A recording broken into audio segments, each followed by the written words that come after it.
$9 million. Pierpont saw his opportunity and jumped.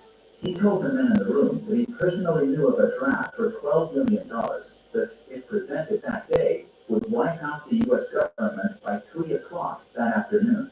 Realizing their dire situation, Cleveland turned and asked who could work together to invest gold back into the government's coffers. Using an outdated loophole from an earlier Civil War law, Morgan demonstrated how the Treasury could buy gold from Morgan's private syndicate, building up their dwindling reserves and flooding the leak.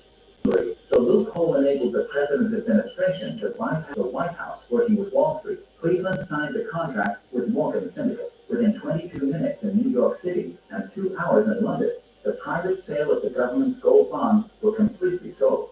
Disaster now that Pierpont had successfully bailed out the United States government, rescuing the country from the brink of collapse and restoring faith in the American economy. But his motivations were not entirely altruistic, as he pocketed a hefty commission for his services in facilitating the transaction, raising questions as to whether Morgan's behavior resembled more a profiteer than a patriot. With this amount of influence, many were concerned whether one man like Morgan should hold so much power. There is no clearer example of this than when J.P. Morgan was approached by Andrew Carnegie in 1901. Carnegie Steel was at its peak, netting $40 million a year, but Andrew Carnegie was ready to retire from the business world. So he wrote on a scrap of paper the amount he'd be willing to sell his business for, and had it delivered to Morgan's office. Taking just one glance at the $480 million price tag, J.P. Morgan agreed on the spot, marking the largest business transaction in history, as well as minting Carnegie as the richest man in the world at the time. Later, when celebrating the deal, Carnegie remarked that he should have asked for an extra $100 million. "If you had, I would have paid it," replied Morgan. Using Carnegie Steel, Morgan formed the United States Steel Corporation and continued his consolidation spree, effectively controlling 60 to 70% of the country's total production. In doing so, he also created the world's first billion-dollar company, U.S. Steel, then valued at $1.4 billion, equal to a staggering 7% of America's GDP. In addition to its iron grip on the steel industry, Morgan's newest venture, Northland Securities, had bought up and controlled 2 of the largest railroad companies in the nation. This meant that Morgan owned 1/3 of all rail lines, at a time when 60% of America's stock market capitalization consisted of railroad corporations. People began to whisper and speculate that Morgan owned the United States. One of those who believed the whispers was the president himself, Theodore Roosevelt. Previous presidents like Cleveland and McKinley were very much in favor of the mega corporations taking over the country, or at least they didn't seem to mind. In stark contrast, Roosevelt was anti-monopoly and believed that the size of government should grow with the size of American industry.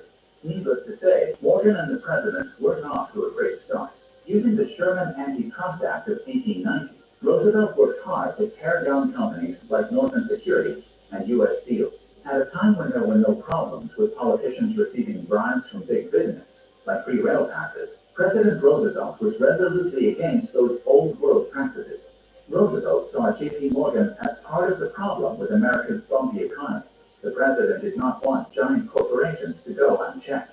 Morgan and his Northern Securities would be Roosevelt's example to the whole world. Without consulting his presidential cabinet, Roosevelt publicly declared that Northland Securities was being investigated for illegal acts under the antitrust law. And for the second time in his life, Morgan rushed over to the White House, demanding to see the president. He claimed that he should have been given time to fix the problem and warned before this hasty move.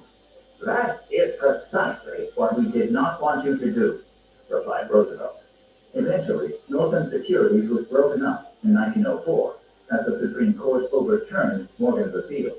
J.P. Morgan resented the government's intrusion into big business. Upon hearing that President Roosevelt was traveling to go hunting in Africa one year, Pierpont remarked, "Good. I hope the first lion that meets him does his duty."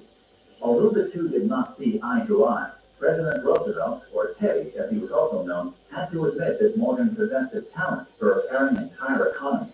This talent would be tested again in 1907 when the stock market panicked after the failure of the United Copper Company, which pulled down the entire mining industry with it. along with two brokerage houses and a bank, all within one weekend. As it happened, the stock market panicked again, and a bank run ensued. One of the strategies used for slowing the drain of capital from the nation's banks is to have the tellers count money slowly, purposefully dragging out each encounter with depositors. Perhaps this played a role in making the line so long in the historic bank run photos we know today. If the public continued pulling money out at the same time, the ramifications would be felt for years. President Roosevelt would need to set his differences aside, as he knew there was only one man who could solve this problem: John Pierpont Morgan. His administration called for Morgan to step in, extending $25 million of government funds to be used at Pierpont's disposal. Amidst the crisis, John D. Rockefeller offered half his personal fortune to Morgan if it would help save the country from a depression. Just like the business conducted on his yacht, Morgan had to set the stage.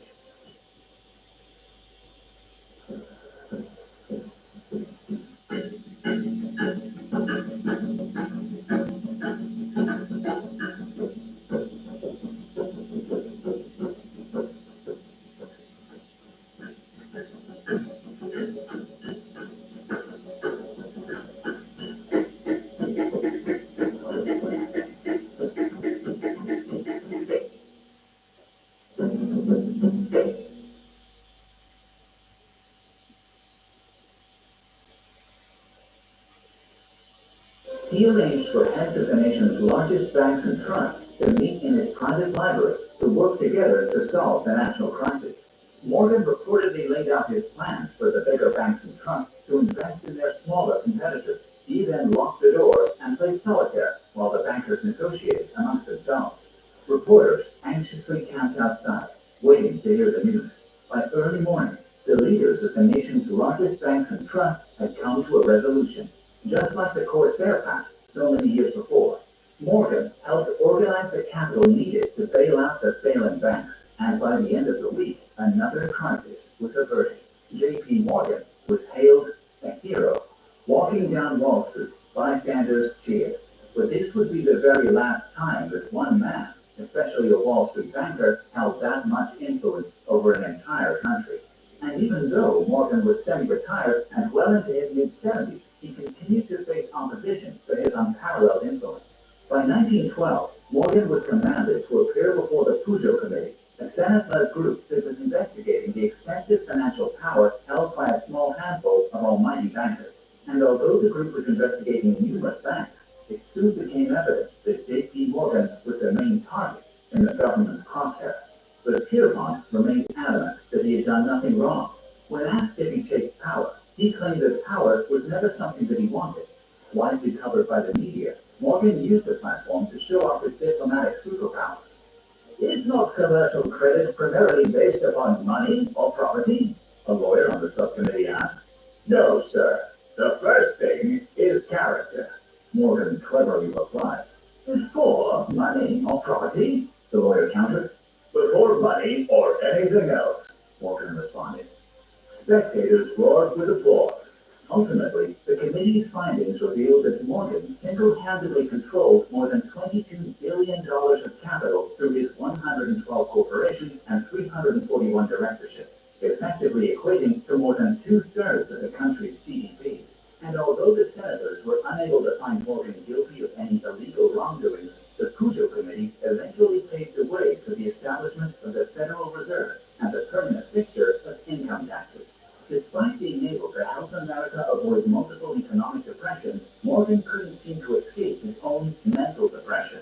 Pierpont suffered from nervous breakdowns throughout his career and grew increasingly anxious as he grew wealthier, arguably because he had more to worry about losing, not just for himself, but for his clients. Throughout his life, Morgan would confine himself to his bed, usually several days each month, to recover from his various health complications. Despite being the toughest banker who ever lived, Pierpont was thin-skinned. Worsening his manic-depressive episodes was the public's negative personification of the financier, portraying him as a greedy businessman. He certainly didn't enjoy seeing newspaper cartoons portraying him as a devilish and greedy monster. Now, in his final years, he endured great personal struggles, dealing with tremendous criticism, all while trying to cement his legacy as America's most successful and patriotic financier. By this point, Pierpont lived to excess, drank massive amounts of sherry and port while smoking dozens of cigars a day. He was said to eat a breakfast so large that it would kill a horse. It was certainly no aid to his health when he learned about the shipwreck of one of his investments, the Titanic, a vessel which he owned through his shipping trust. Interestingly, it was only a last-minute fluke that he and his multi-million-dollar art collection wouldn't on the fateful ship when it went down on April 14, 1912. Perhaps it was all too much for the 75-year-old Titan. While traveling in Rome on March 31st, 1913, Morgan passed away shortly after midnight. His son, J.P. Morgan Jr., attributed his death to the Cujo Committee, which caused his father so much distress. Out of respect, Wall Street not only flew its flags at half-mast, but closed the New York Stock Exchange until noon. At the time of his death, his personal net worth was calculated to be around $18 million, approximately half of which was in his art holdings alone. Andrew Carnegie commented on Morgan's passing upon hearing about his paltry fortune, which paled in comparison to other titans such as himself, remarking, "And to think he wasn't even a rich man." Most captains of industry believed that he was far richer than he actually was, but Morgan's legacy extends far beyond the weight of his wallet. After his passing, many of his paintings were donated to the Metropolitan Museum of Art, where they can still be viewed today. However, art only comprised of around 5% of his various collections. He also boasted a portfolio of other invaluable items, such as Napoleon's watch, Leonardo da Vinci's notebooks, and a 5-page letter from George Washington, among many more countless treasures. His personal library was opened to the public in 1924, and it remains a testament to the amount of influence that one man can aggregate in his lifetime. The principles that we take away from J.P. Morgan's life are, of course, about influence and power. No matter who met him, everyone could appreciate Pierpont Morgan's unrestrained and fierce honesty. Even Morgan's arch-rival, President Roosevelt, couldn't help but praise the man. "Mr. Morgan was politically opposed to me, but whenever I was brought into contact with him, I was struck not only by his very great power, but by his sincerity and truthfulness." We hope that you face your own challenges with the same drive and passion as J.P. Morgan, honest and sincere in whatever you pursue. Of course, we also hope that J.P. Morgan's life has given you a lot to think about, but we also know that sometimes it's nice not to have to think too hard, like when it comes to investing with the intuitively simple app Acorns. With Acorns, it's easy to make automatic investments into your future with daily, weekly, or monthly contributions. Acorns also makes it possible to round up your credit or debit card purchases to the nearest dollar while auto-investing the difference for you right into your portfolio, making investing as easy as spending. You don't worry about picking the right stocks and bonds, as Acorns provides out-of-the-box, pre-built portfolios. One other amazing feature that we love about Acorns is the Found Money section in their app. Acorns has partnered with hundreds of companies that want to invest in your future. For example, when you shop with Nike through the Acorns app, Nike will invest 5% of your entire purchase into your investment account. Even better, you can also earn money on other everyday essentials, like gas or food delivery, which will invest 4% back into your portfolio with every purchase. Check out the link in the video description below, or go to acorns.com/BC to get started today. And as a special gift for all Business Casual viewers, Acorns will help kickstart your portfolio with a $5 sign-up bonus. Even J.P. Morgan would love that. Thank you for watching. If you enjoyed this video, be sure to click the like button and subscribe to see more videos just like this. If you want to learn even more about J.P. Morgan, be sure to check out Ron Chernow's book, The House of Morgan, located in the video description below. And if you want to be notified as soon as new videos go live, click the bell icon and then tap the All option, as seen on screen. Until next time, stay smart.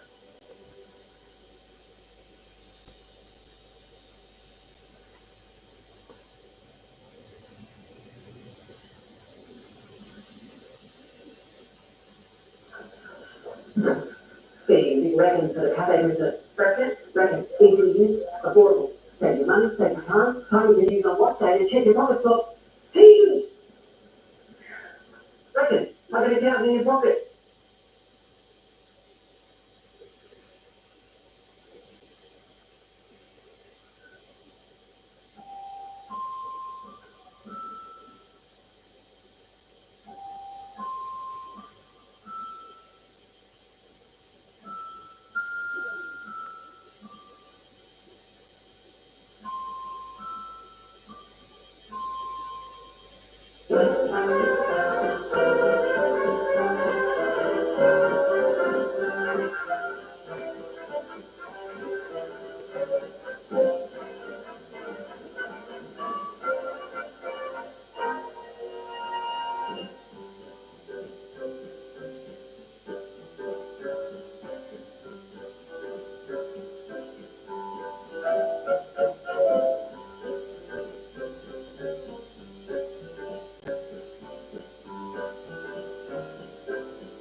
You can be sure if it's Westinghouse.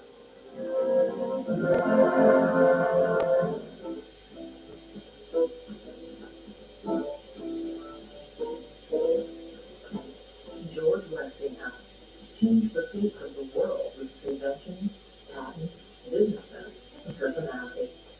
Not a day goes by that we don't need something pioneered by George Westinghouse. He is the forgotten role model that our country needs today to teach future generations of Americans that hard work and kindness pay off. George Westinghouse was one of the most successful men in the world, a respected engineer, inventor, and America's greatest industrialist. He was a pioneer of the Industrial Revolution and played a leading role in turning the United States from a young agrarian society into a modern economic powerhouse. The name Westinghouse has been a household name the world over for more than 100 years because of one man, his love of machines, and his desire to make the world a better place. The accomplishments that George Westinghouse had in his lifetime have a major impact on the way he lives today. His work in the railroad industry with the Westinghouse air brake, the electrification of the world with Westinghouse alternating current, him being instrumental in developing natural gas as a fuel, and his impact on the shipping industry with the Westinghouse Gears, marine turbine engine. George Westinghouse was known as a good person. He always had very good rapport with his workers. There was never a strike at any of the Westinghouse companies, all the way he had control. And that was not common back in those days. He certainly was not motivated by greed or money. He really thought that his accomplishments would benefit mankind. And that alone was a driving force for him. The most important thing about George Westinghouse was when he treated his employees. He was unique. Westinghouse really offers a role model. And he was a passionate man, and what comes lost in history under Edison. If they look at the head, if they look at the probably being a workaholic, and probably Edison, they could figure out to get like Edison. So it's a reason to be a workaholic. But my father tells me specifically that of all the people that were met, that he had the highest regard for George Westinghouse. George Westinghouse was born on October 6, 1846, in Central Bridge, New York, to George and Emmeline Westinghouse. George was the eighth of 10 children. Interestingly, he was named George Westinghouse Jr. after his father, who was never really a good student in school. He always had trouble applying himself to coursework, and he didn't think that immediate benefit. Later in life, he was to say that the very best educational experience he had was the ability to work in his father's shops. His father owned a company called the Key Westinghouse Company, manufactured agricultural equipment and small steam engines, and he loved to make things and build things. He built a working water wheel one time, a model. He built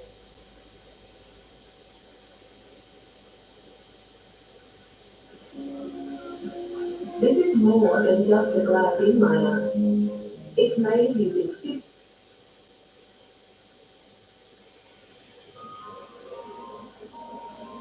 Little boots, don't they squeak?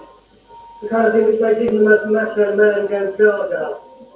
2,000 years ago, a group of early centurions on the streets of the Roman Empire made a pair of tiny shoes for a toddler, and they gave him the nickname Little Boots. The name stuck, and 20 years later, when the toddler became the Roman Emperor, he was still called Little Boots, or as they say in Latin, Caligula.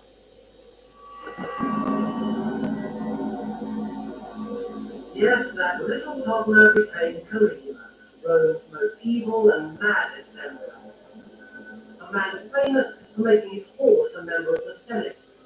sent his legions to the ends of the earth just to collect seashells, and who believes himself to be a god.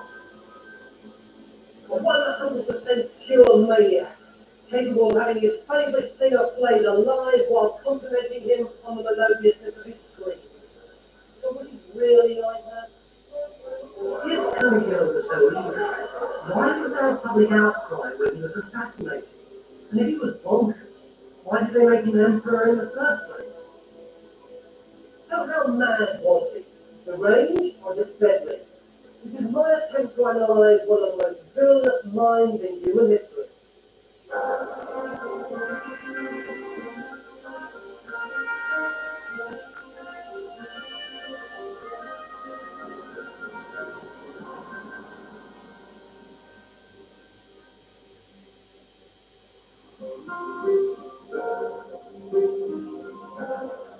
Digging up archaeological evidence from the past is hard enough, but how do you start getting into the mind of someone who lived 2,000 years ago?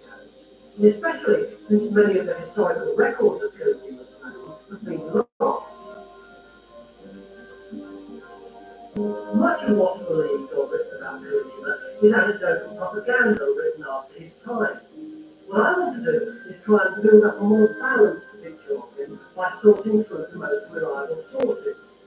By looking at the different interpretations, we can discover another Caligula. And to understand him, we have to look at his family and upbringing, because even from the beginning, he's surrounded by myths.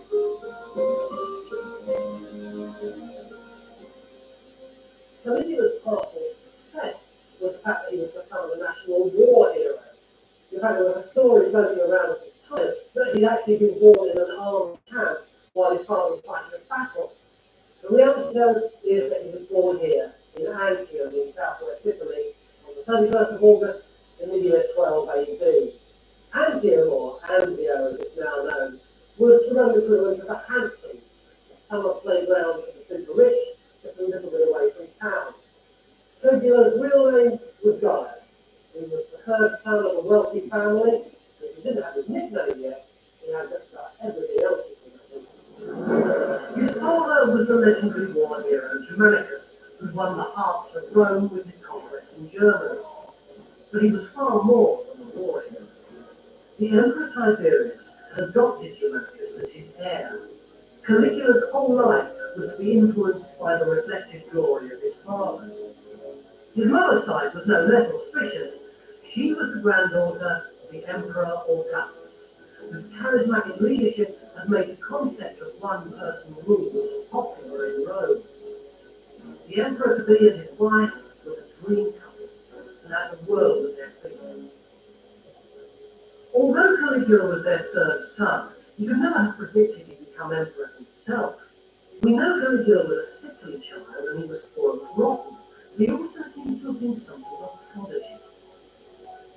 His father travelled to the outposts of the empire, and sometimes he'd take his whole family with him. Clearly, Caligula picked up his father's diplomatic skills, because at the age of 6, at a place called Assos, he made his first public speech. He was loved and adored by everyone. So it must have made it all the harder when the blood was poured from under him. When he was just 7, everything started to go wrong for Caligula. On campaign in Syria, his father Germanicus fell ill and died. The tragedy of his early death sealed his mythic character. In people's minds, Caligula's father would always be the dashing young emperor Rome ever had. Death made his reputation, and it doomed his family. Caligula's mother expected her eldest son to become heir, but instead the Emperor Tiberius chose his own grandson, Gemellus. Caligula's mother was furious, and in pushing her case, she made herself and her family deeply unpopular with the emperor.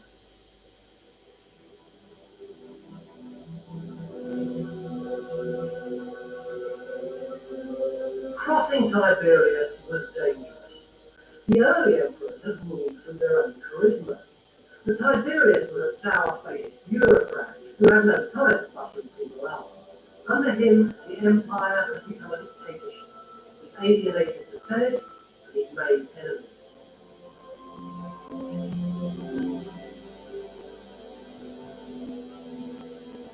In fact, he became so paranoid about the plots that he moved his seat of power to Capri. But away from Rome, the remote emperor was even more terrifying.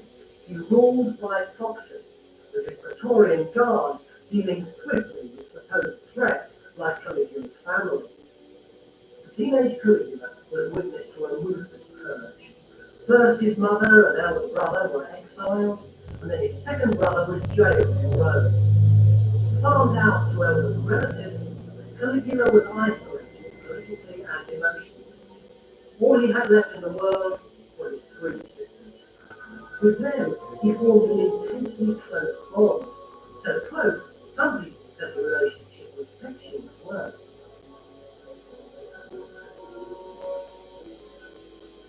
Then, in 31 AD, when he was 19, Caligula lost all family contact. He was summoned by Tiberius to his island hideaway here on Capri.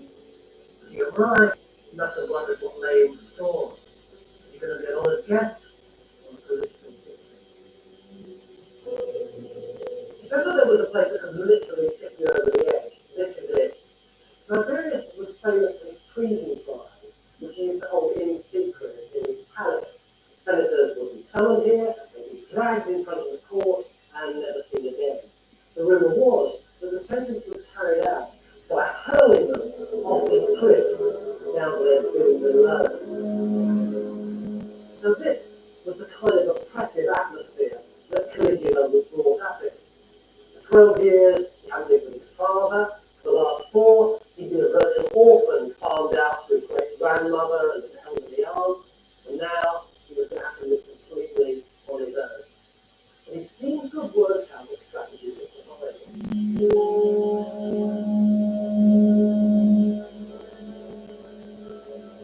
Here in the darkened corridors of Tiberius' palace, Caligula learned to be a politician. He turned himself from a threat into a protege. He cultivated Tiberius, joining him enthusiastically in his intellectual pursuits and hobbies. How much of it was pretense, we'll never know. He never gave the game away. Although years later, people would say of him, there never was a better servant or worse master. The truth is that he must have been able to see the limitless power that was potentially available to him. So, however upset he might be about the destruction of his family, he was able to keep his mouth shut. His mother was in exile on an island about 20 miles in that direction. As far as Caligula was concerned, Caligula lived there. What increased the tension was that he never knew for sure whether Tiberius was for him or against him. Had the emperor personally ordered his family's fate, or were they the victims of plotters back in Rome? Stuck in Capri, Caligula had no way of telling. He could hardly ask Tiberius, but events unfolded that suggested the emperor wasn't behind the plot. One day, Tiberius got a surprise present from an elderly female cousin. It was marked for your eyes only, and it wasn't the sort of present that you expect from a respectable relative. It was pork, Tiberius' favourite kind of reed. But he got more than his usual eye for, because inside she smuggled a message which told him the full extent of the plot against Caligula's family. Caligula may have hoped that this revelation would save his relatives, but although Tiberius purged the plotters, he made no attempt to free Caligula's family. In fact, far from it. Despite Tiberius' hand-wringing, Caligula's mother was kept in exile, his brother in prison, until they both died. And to make matters worse, Tiberius publicly announced that Caligula's brother had been starved to death, and when he died, had been found clawing desperately at the hay of his own mattress.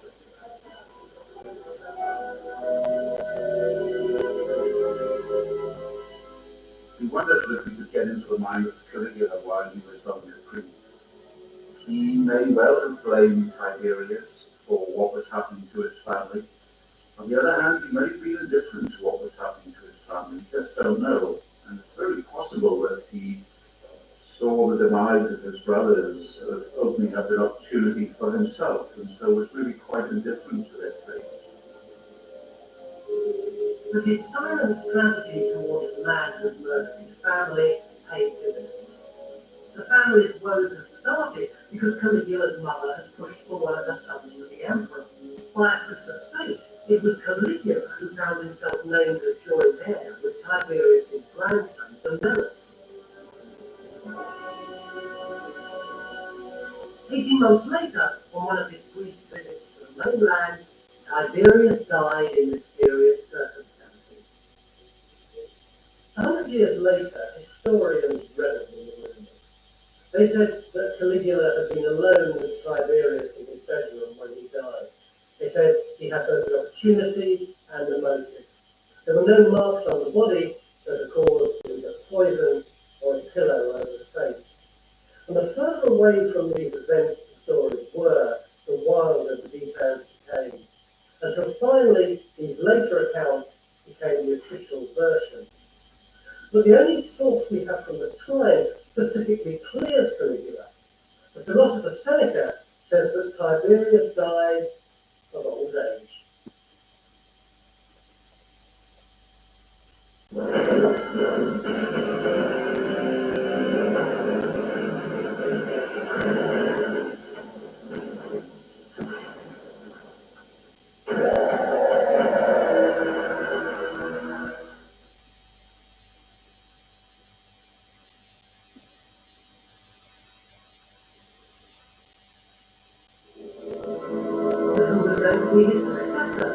Tiberius had kept everyone guessing by naming Caligula and Gemellus as joint heirs. Throughout his reign, Tiberius had terrorized the Roman Senate, and now they had a chance to claw back some of their power. For them, there was only one candidate. There really was no competition between Gemellus and Caligula. Who would you choose? Gemellus, the grandson of a ruthless tyrant, or Caligula, the son of a national war hero who had the Praetorian Guard on his side? He stepped out of the shadows into the warm sunlight of power. What did it go through his head?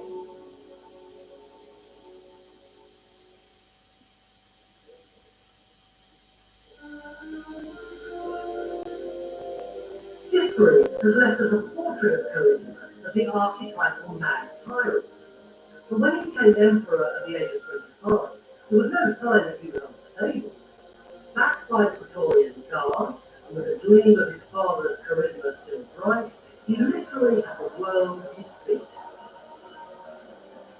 Rome gave him a tumultuous welcoming undertone.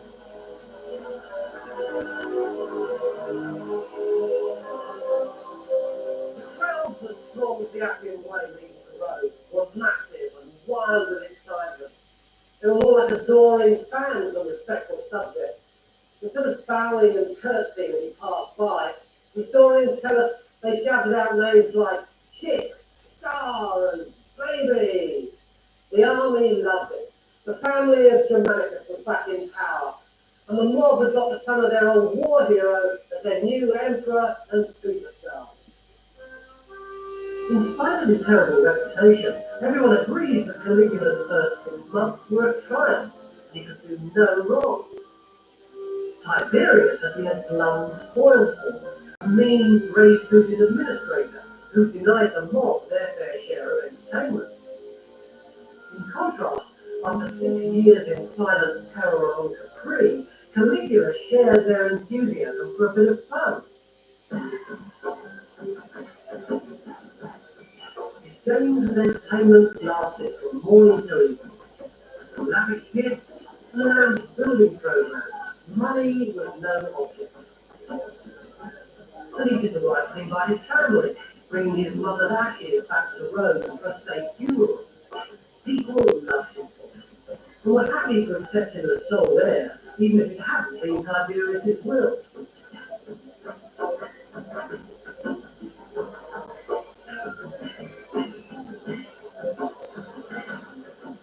You could certainly say that he was a talented young man. He had a lively sense of humour. He was very personal and very attached to his family and in his youth. But he also had an irresponsible, reckless side to him. And the great tragedy, of course, is that there was no one to hold that reckless side in check. Historians tell us he was fanatical about chariot racing and wasn't content just to be a spectator, he liked to ride himself. This was something no well-bred Roman was supposed to do, but Caligula was emperor, and he could do what he liked.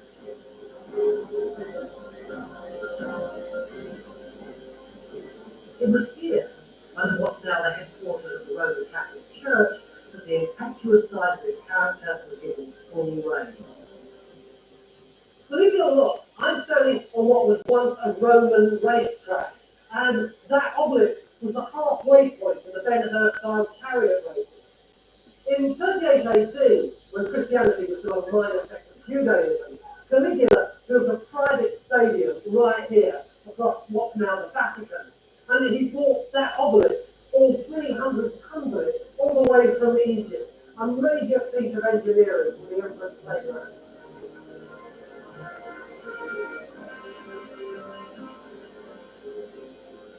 The track of the stadium was like a huge, long, thin dog track, with the top curve right in the middle of what's now the square, somewhere around where the obelisk is. And then the track itself was about 40 or 50 metres wide, and it stretched about 500 metres in that direction. So the halfway point was just beyond where the front of St. Peter is now.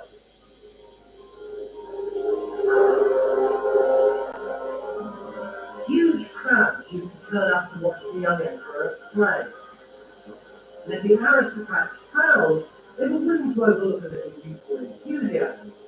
As far as the Senate was concerned, an inexperienced emperor with other things on his mind would be malleable enough to give them the control they sought. In their book, Caligula had also started. He promised to return power to the Senate after Tiberius' autocratic reign, to abolish the dreaded treason trials, and he said he destroyed all the secret files naming the plotters against him and his family. For 6 months, the Senate and Caligula enjoyed a really honeymoon. He comes to power, and everyone is wonderful to you. Yeah. Because everyone wants you on that. You're still an unknown quantity. Yeah, to help answer your questions. If you're making it easy for me to find the right policy, I must be paying for it somehow. 100%, 100% free with no hidden fees. It's always basic on that.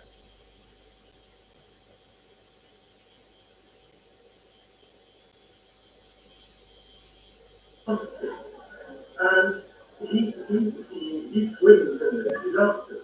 And he knows like this to, he knows that Tiberius was hated, and that anything he could do to distance himself from what Tiberius was hated for will be good.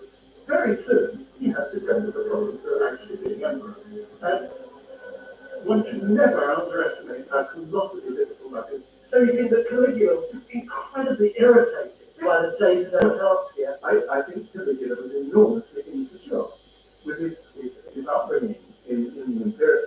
Tiberius' court is a real nightmare. People are murdering each other, plotting against each other. That must be true beyond any doubt. Whatever exaggerations are made in the historical sources, it's just as bad.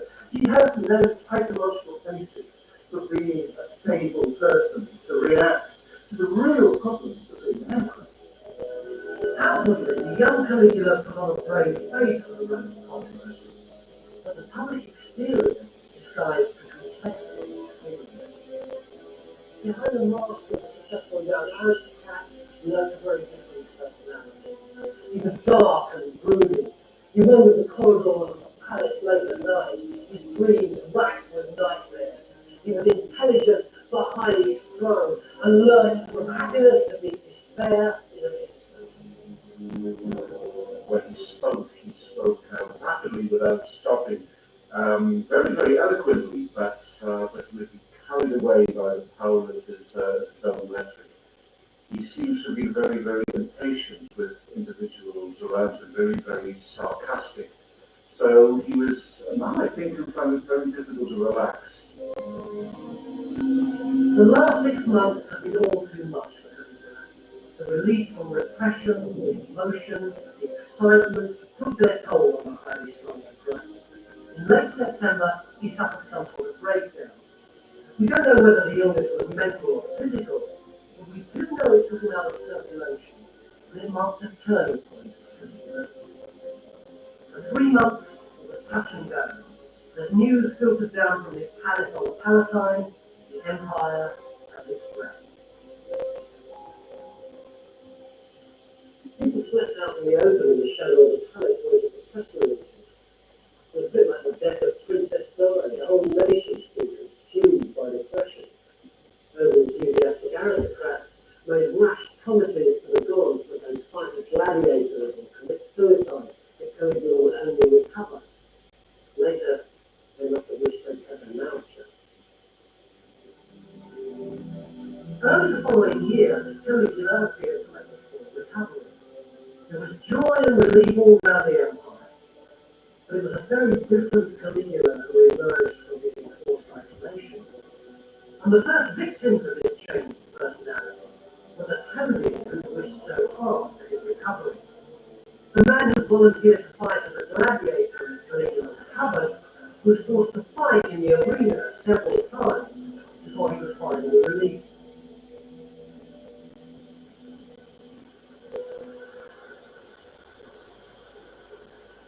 As for the volunteer suicide victims, Caligula kept him to his word.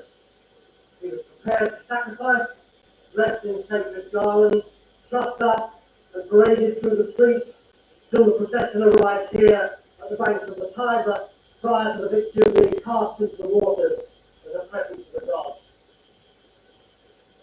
Except, of course, that Caligula had absolutely no intention of killing him. He just wanted to teach him a lesson for being discreet. But after it, no. It was as though the illness had made scales fall from his eyes. Caligula saw that the tide of affection was shallow, and he was disgusted. While some had pleaded for his survival, others had hoped for his death. Caligula, they both looked very much the same. While he'd been ill, the Senate had planned who would take over if Caligula died. The natural successor was Tiberius' grandson, Gemellus. It was a sensible contingency plan, but Caligula looked suspicious. Was there a plot, or was he paranoid? Either way, Gemellus had to go. In ancient Rome, you didn't send soldiers to kill someone for their misdeeds. You sent them to make sure the guilty party killed themselves. Soldiers were dispatched to tell Gemellus that he'd been found guilty of masterminding a plot against Caligula. Although from what followed, it was clear he was hardly up for the job. Poor old Gemellus, not the brightest bulb in the pack, was given a sword and told to dispatch himself. But then had to be shown how to do it. Caligula's bubble had burst. What did the adulation and praise add up to? They wanted to replace him just for being ill. From now on, he'd take a stint at life. They don't care, I don't either. No one would ever be allowed to let him down again.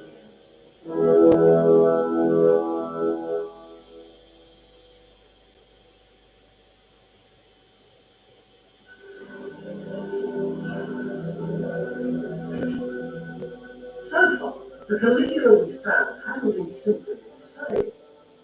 Our interpretation of the anecdotes about him has uncovered a far more. So your exes limit your way across a range of services.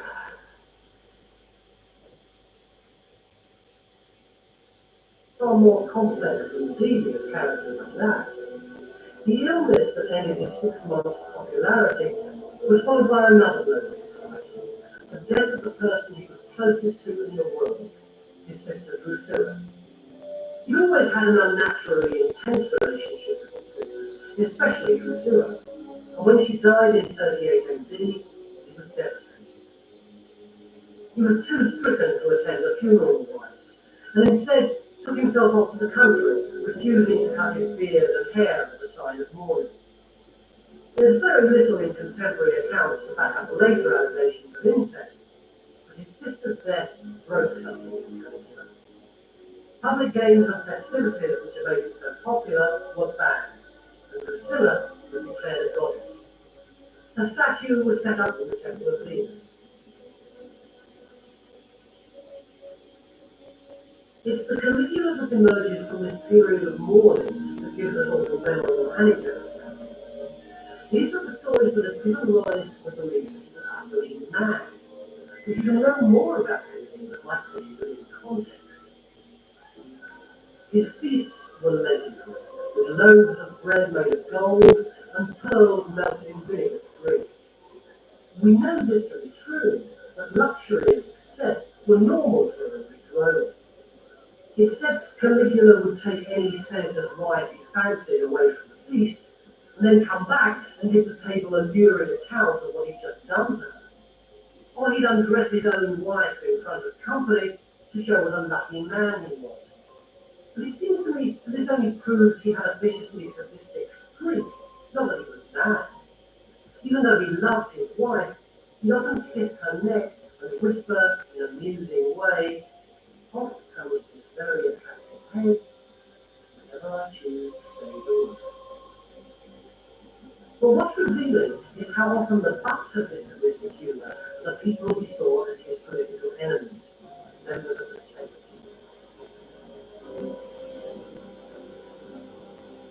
In one story, 3 obsequious senators are summoned to the imperial palace late at night, not with these at festive times.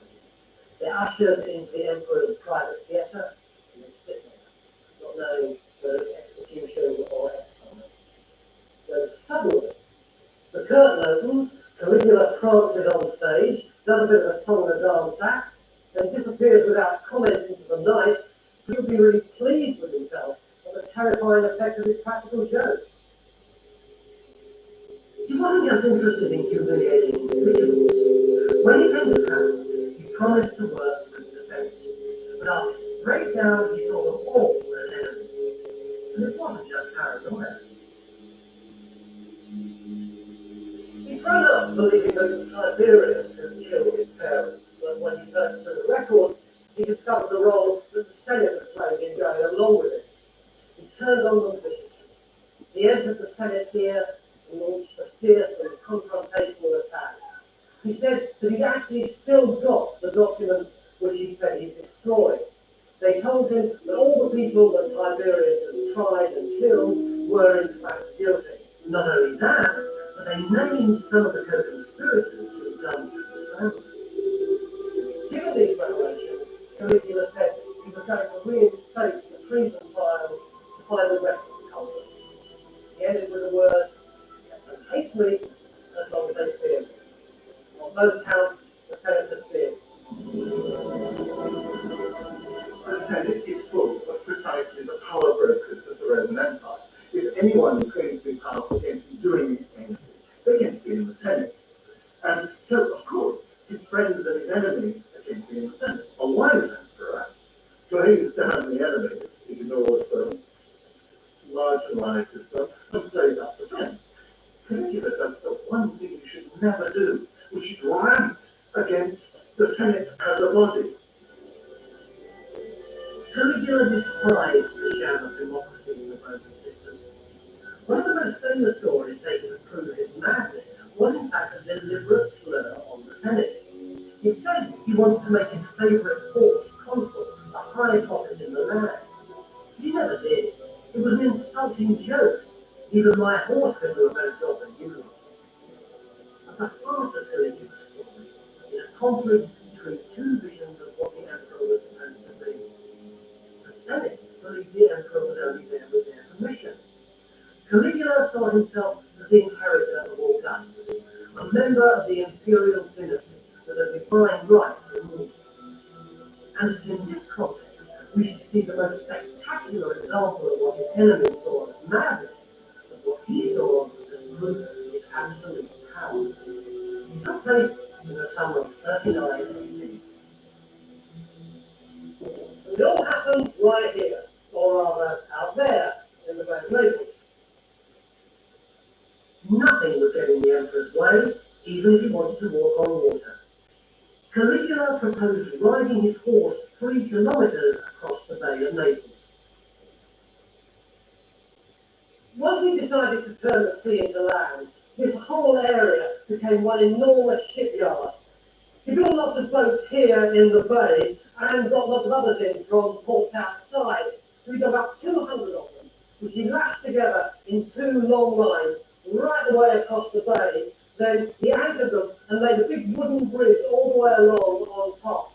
Then dressed in a long purple cloak encrusted with gold and jewels, and wearing the breastplate of his hero Alexander the Great, he and the Praetorian Guard charged all the way along the length of the bridge. But he wasn't finished yet. He waited for dark and ordered thousands upon thousands of torches to be lit across the bay. It was extravagant, it was outrageous. Caligula had turned water into land and night into day.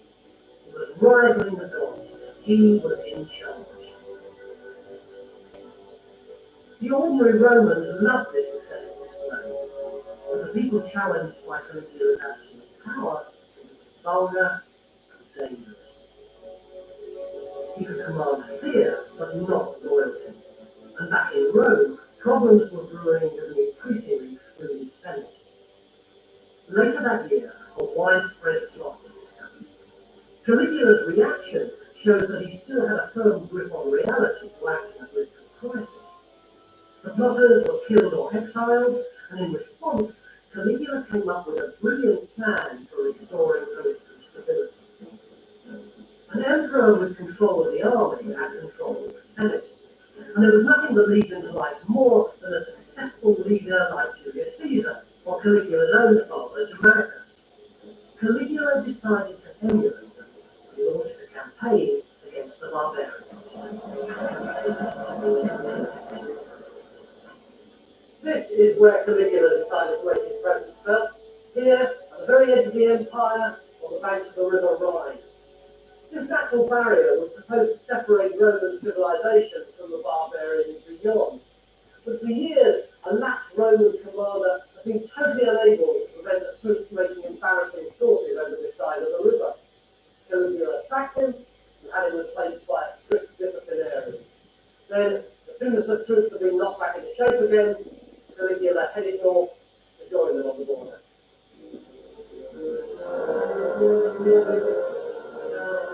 This was no exercise to please the vanity of the lunatic. Securing the German frontier was a strategic action. Caligula had bases all along the Rhine, where troop movements were well planned and well controlled. What he did was to carry out brief raids across the river at the head of his troops. He probably didn't kill a single German himself, but the fact that the emperor went into battle personally not only restored the spirit of his men, it also went to the loyalty. In Rome and throughout the empire, they honoured Caligula's success with special games and celebrations. He proved himself a soldier and a tactician. Caligula had got the army on side, and he could do what he wanted. Then, he made them spoil. Ever since Julius Caesar had made a brief incursion, the Romans had been talking about making a full-scale invasion of the damp islands on the edge of the world. Securing the German border had only been part one of Caligula's master plan. He wanted to invade Britain. With the German tribes subdued, Caligula borrowed forces from the border and marched towards the edge of the world, what's now the Line. And there, his brilliant strategy turned into one of the most famous farces in history. The troops were all lined up on the shore.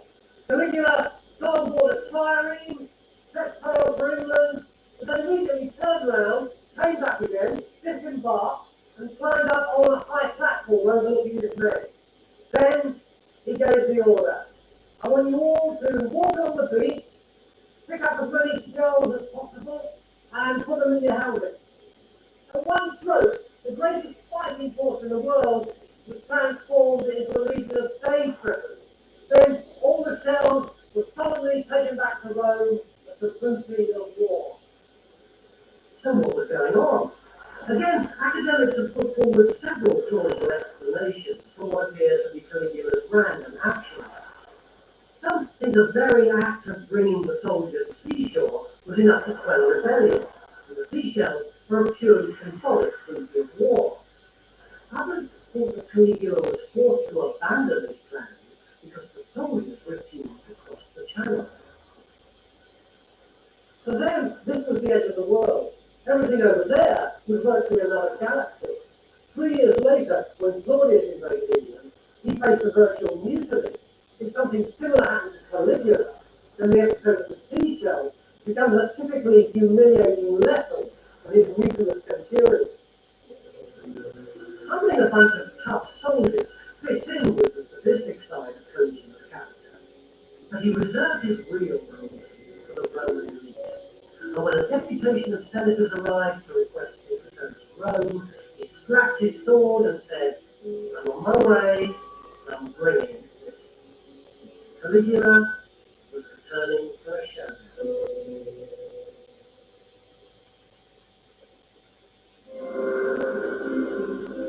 Caligula had been emperor for 3 years, but he was still only 28.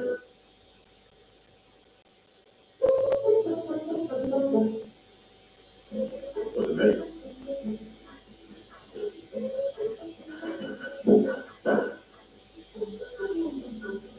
Come on, man! Board!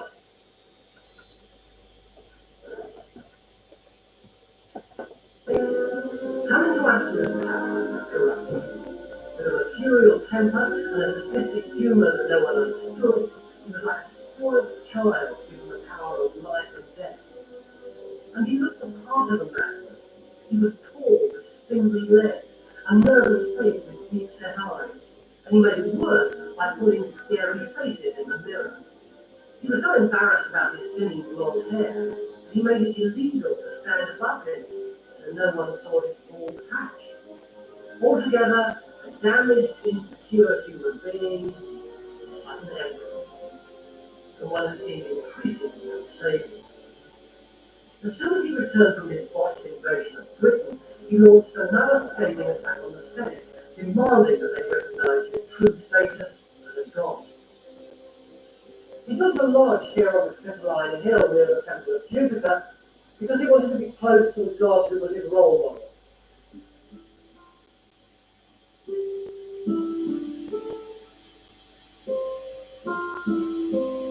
He commissioned a life-size gold statue of himself as his favourite god, which he dressed up in different clothes every day.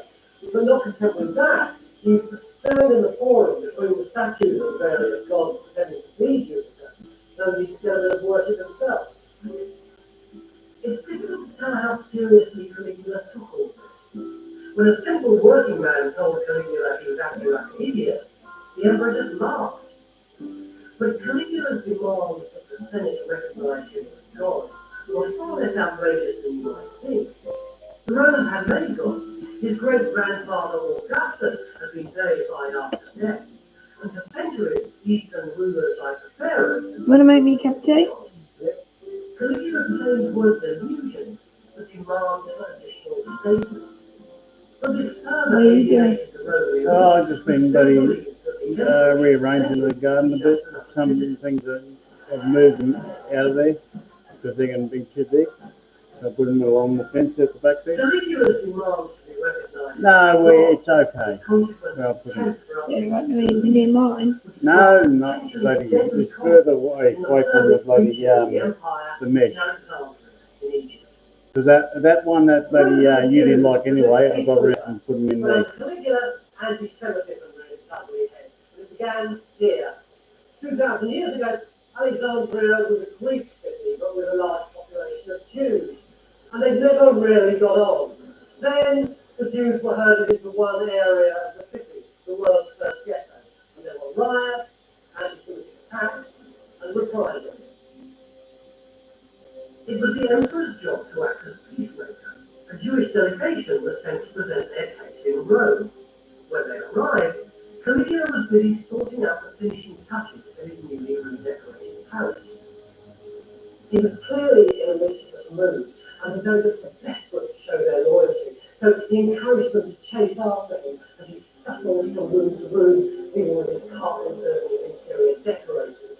And finally, he turned on them and he said, "So why don't you talk?" And when they stuttered their replies, he interrupted them with, "It didn't take very nice, does it?" Of course, his clothes.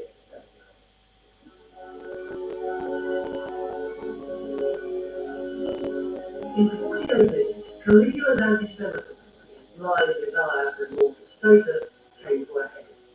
He demanded that the most sacred place in Judaism, the Temple of Jerusalem, should be converted to an imperial shrine. And in the Holy of Holies would be a giant statue of Caligula as Julius. The announcement caused pandemonium. There were riots in Jerusalem. But the way Caligula reacted following the event shows that even if he was a self-promoting bully, he was still sane enough to make a diplomatic U-turn. Caligula's attitude towards the Jews softened considerably, and in fact he rescinded his order to have his statue erected in the temple. He was persuaded that it would cause a great deal of distress and probably a great deal of civil disorder. So in the end, it's clear that Caligula could still behave rationally, strategically, and sensibly. In fact, many people thought Caligula was a good ruler. He may have battled with the Senate, but he'd done nothing to alienate the Roman man in the street, and in terms of his administration, he was a real success. He kept the provinces peaceful and stable, improved the roads, he built new waterways into Rome to give people good drinking water. Most importantly, he abolished the Roman sales tax, their equivalent of VAT. Then as now, people liked anyone who kept the economy stable and taxes low. And although his critics said he was profligate, there was still a healthy balance in the treasury after his death. If he'd only carried the Senate with him, he might have survived. But Caligula was willing to compromise with everyone apart from people that really mattered, the people who could get rid of him. He couldn't stop the plots.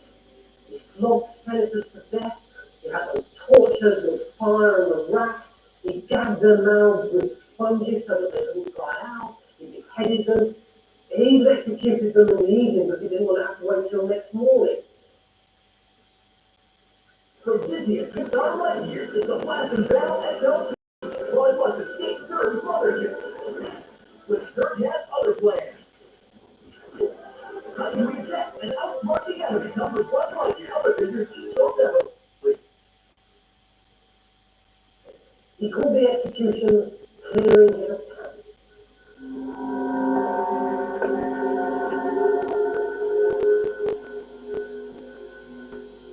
And yet he was so moved by the vexed body of an actor called Quintilia, who survived the torturers without revealing anything, that he gave her 800,000 sesterces by way of compensation. And yet the irony was that although many of his victims were innocent of the crimes they'd been tried and tortured for, Quintilia was actually guilty of taking part in a conspiracy to murder Caligula.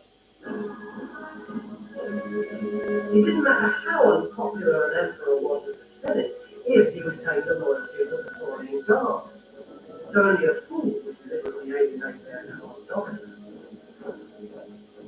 Caligula was that fool. The boss of the Praetorian Guard was a tough soldier called Chaerea, and he got this thin, windy voice, and so the emperor teased him for being a bit of a girl. For instance, if Chaerea had to thank him for anything, the emperor would hold out his hand and kiss, and then whip it away at the last moment and give him a thin gesture. Or if Chaerea had to ask him what the password of the day is, Caligula would say that it was something obscene like Venus or Big Willie. And that's how Caligula enjoyed the joke, because he paid for it with his life.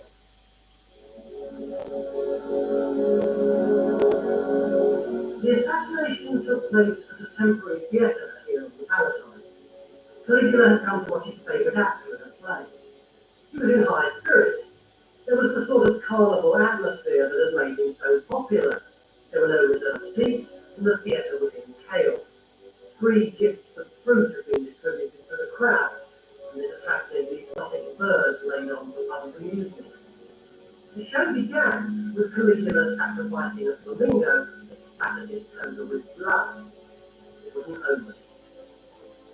The conspirators waited for Caligula in one of the tiny alleyways leading out of the theatre that was so constricted that his bodyguards couldn't protect him.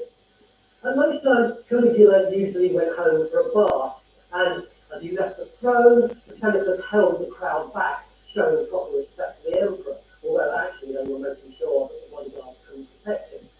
When Caligula got to the alleyway, he stopped to talk to some dancers who were rehearsing there. And it was at that moment that the plotters struck. Chaerea came forward and asked for the password, Caligula delivered his usual taunt, and Chaerea slapped him through the neck and the shoulder. Groaning, Caligula tried to get away, but was stopped by a hail of blows from the other senators in the conspiracy. He was stabbed in the 30 times. Then the plotters fled the city, and the bodyguards went wild, stabbing both plotters and innocent bystanders.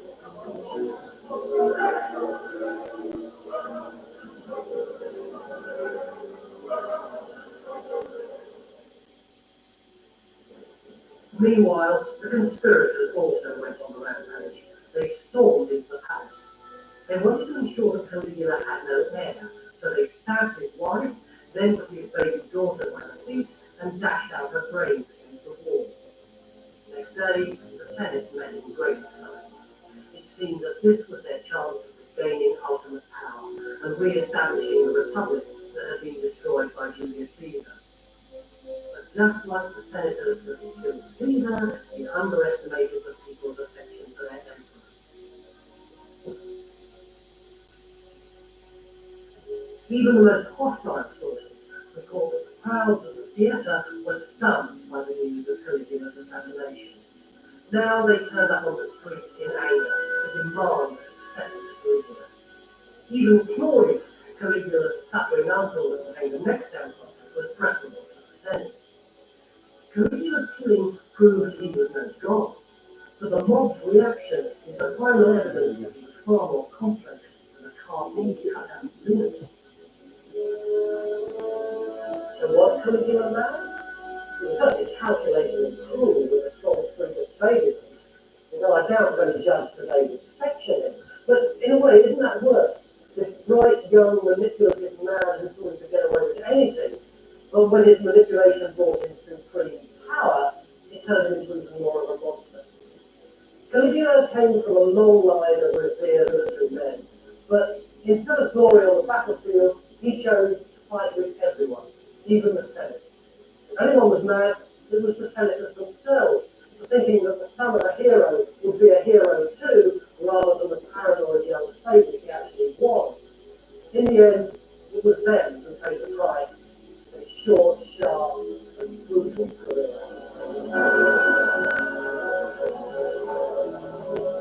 Seems like it, No, you know it? no.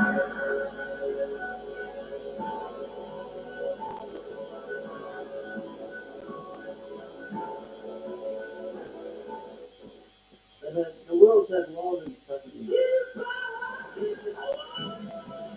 people in crowds.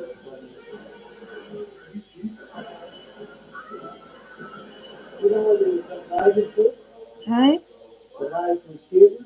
what? The first,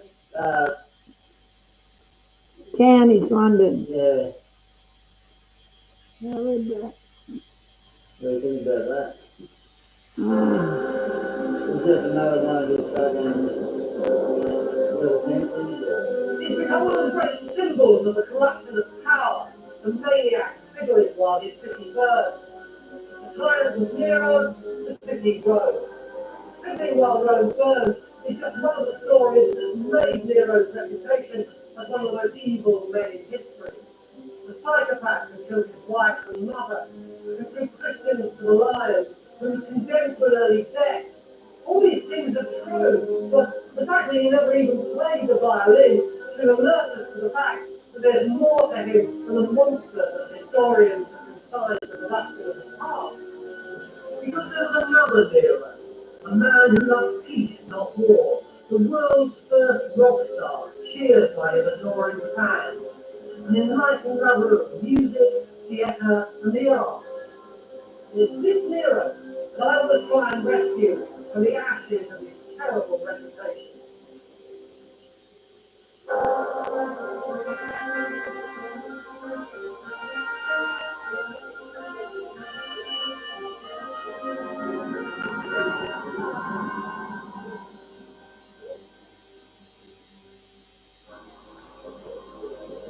Nero's story was played out here in Rome, in the imperial palaces on the Palatine Hill. These walls are all that's left of the corridors and darkened rooms where a drama played out that was half political thriller, half domestic tragedy.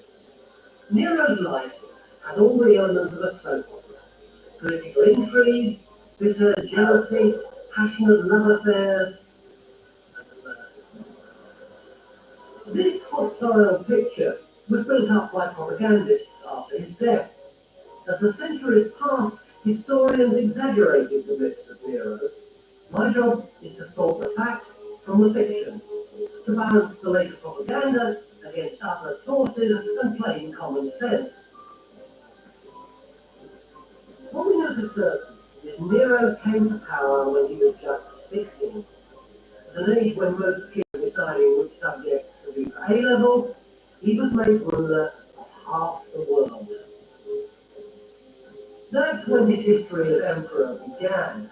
But in order to understand Nero, we have to go back further, because it's what happened to him as a little boy that made him the emperor he became. Nero was the name he took later, but he was born Lucius Domitius Ahenobarbus on the 15th of December 37, near Antium, on the coast near Rome. It was the playground of the Roman elite, and these are the ruins of Nero's own palace. Nero's family had links to the emperors going back to Julius Caesar.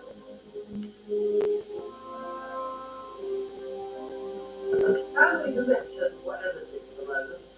In terms of social standing, Nero had a great family, although in terms of a healthy psychological background, there was disaster. First, there was his father, a tough and brutal alcoholic called Gnaeus. He's a man who killed an ex-slave during a drinking bout, gouged out the fellow senator's eye when he criticised him in the forum, and deliberately killed a young boy in a traffic accident in a fit of road rage. But the real aristocratic blood came from his mother's side. Nero's story is about the women who influenced him, and central to that story... See, they had road rage in those days too. What did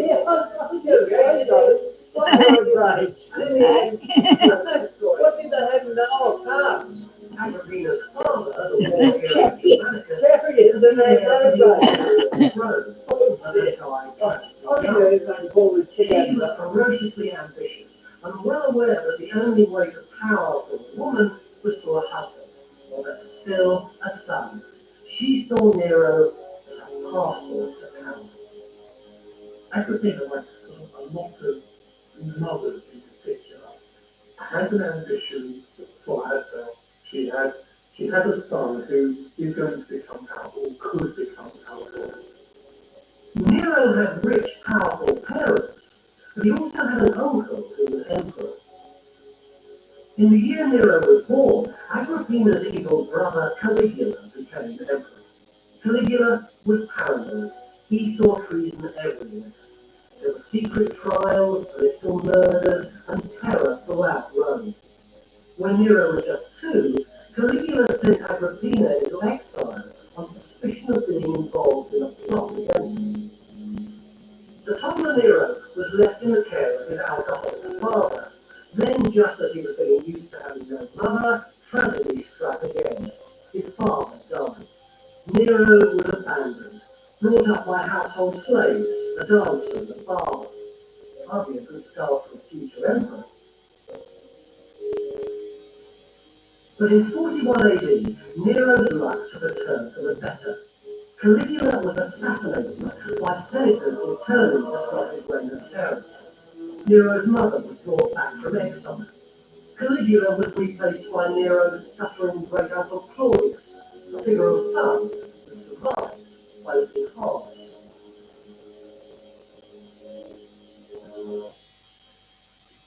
Anyone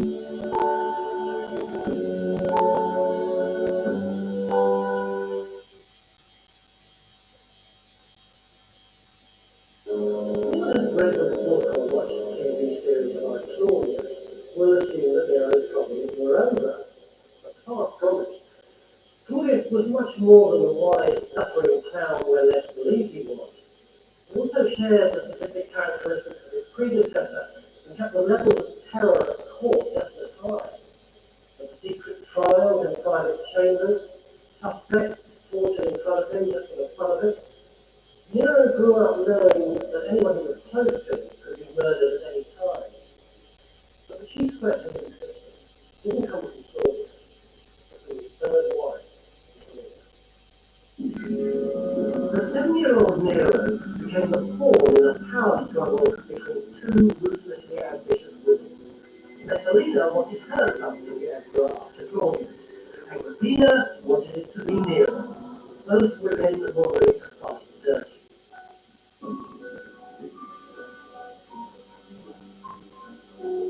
So now it's 11. While the young handsome Nero lay sleeping, the tempest made of his life, Messalina sent 2 assassins into his rooms in the dead of night, and he was saved by a miraculous event. They pulled back the sheets to finish him off, a snake slithered out of his bed, and they fled in terror.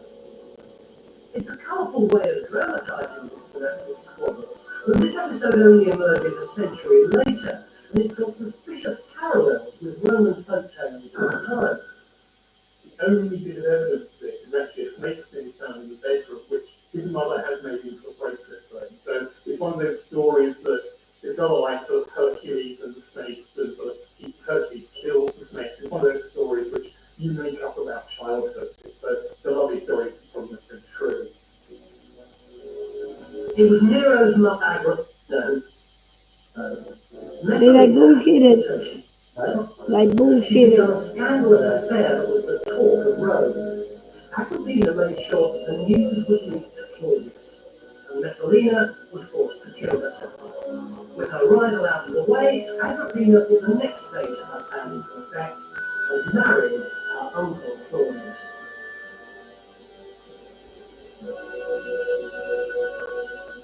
Part of the deal was that her son was adopted by Claudius, changing his name to Nero. It effectively made him heir to the imperial throne, but Agrippina strengthened the bond with an arranged marriage. A wife for Nero would also need political clout, and Agrippina realized she didn't have to look far for that.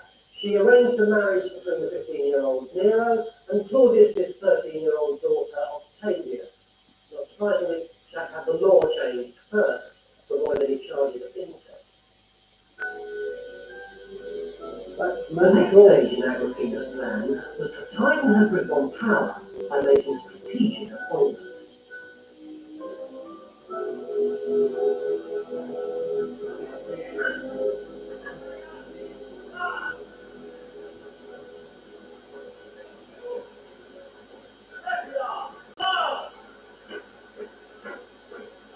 This is where emperors were made and broken. The Biblical gate, a military camp on the outskirts of Rome that still used by the Italian forces today.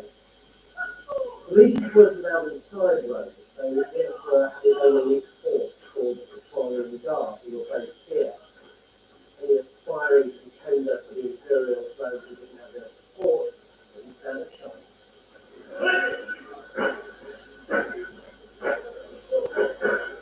Usually they were under the command of 2 prefects.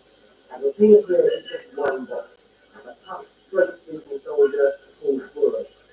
He and his fellow officers knew that they owed their loyalty to her and her son. Burrus was to be one of the twin pillars of support for the teenage emperor. Her second appointment was a masterstroke. The most respected philosopher of his day, Seneca, was employed as Nero's teacher and speechwriter. With Burrus and Seneca, Agrippina groomed the teenage Nero for power. But it seems Nero found his official role quite a bore. He hated the endless formal dinners with his suffering uncle Claudius. and slobbered over his gourmet food and got slowly but steadily drunk. But according to the historians, these dinners had a much more immediate consequence. They gave Agrippina the opportunity to murder her husband. Claudius loved mushrooms.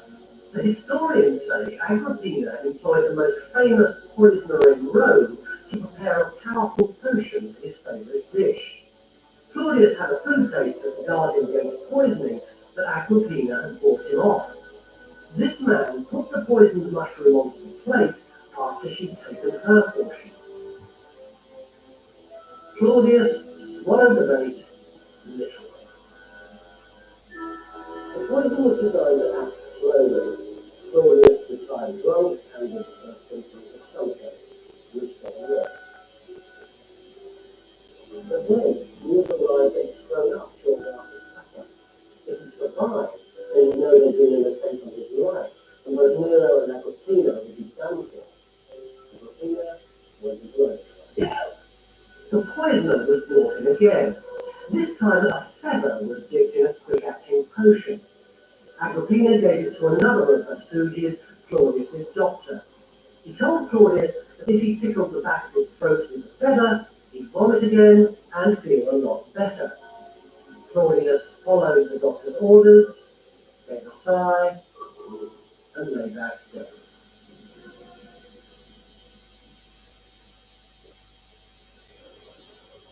Historians writing later enjoyed telling the story of Agrippina killing Claudius, but we now know that there wasn't any poison that could work that quickly at the time. Claudius was pushing 60 and in poor health, and it's far more likely that he died from drink, overindulgence, or even food poisoning. What the stories really tell us is how people saw Agrippina, a ruthless politician who was quite capable of murdering her own husband. Whether natural causes or foul play, the next few hours followed the same course as imperial deaths have done from Maoist China to the Queen Mother. Agrippina didn't announce his death straight away. She needed to take the time. Prayers were offered up for the emperor's recovery, and musicians were invited in to cheer him up even while his body was growing cold.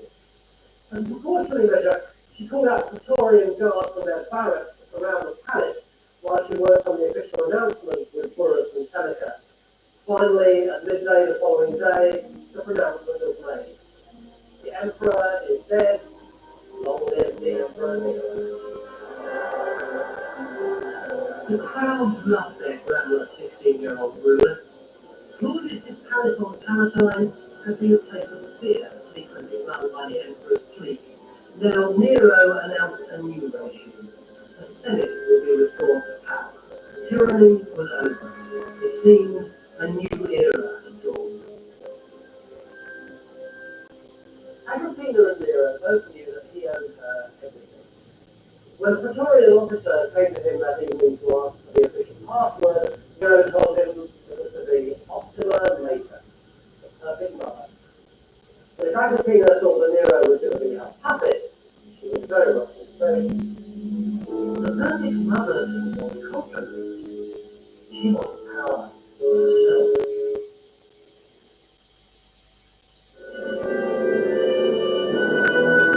Thanks to his scheming mother, Nero was emperor of Rome at the tender age of 16. But now, Agrippina wanted payback for her investment. She craved power. She'd been the sister and wife of an emperor, and now with her novice son in charge, she tried to fix the system so she could have even more power. She got the Senate to meet up here at the palace rather than down there at the forum, so that she could listen to the all-male assembly from behind a curtain. But a stranglehold on power is about to lose. No Roman woman could hold political office, but it's clear from these coins minted at the beginning of Nero's reign how Agrippina wanted to be seen. It won't be enough to confess temporary documents, they're not later ones. And they gave you the official imperial duty for the state life. There's no court doctors there, but that's exactly what the emperors wanted you to see about. The Ashmolean Museum in that vividly tell the story of Nero and his mother. As soon as he becomes emperor, the power of Agrippina is absolutely apparent. Is that his mother? That's his mother facing him. It's the first time in a woman ever been shown on the same side of the coin as the emperor. Then you can see that in some ways she's given precedence, but it's her name and title which are on his side of the coin, and his name is on the other side, and they're staring at each other almost equal. But it always doesn't last. And the next coin shows the next stage in that process, because his mother, Agrippina, is still there, but Nero is shown side by side with her, but he's in front and she's relegated to being behind him. So what caused the rift? Not the economy or foreign policy, but an argument over a girlfriend. Nero had fallen madly in love with a woman called Acta. He had his official child bride, Octavia, but this was a real woman. Acta was older than Nero, mature, sexy, but she was Greek and an ex-slave.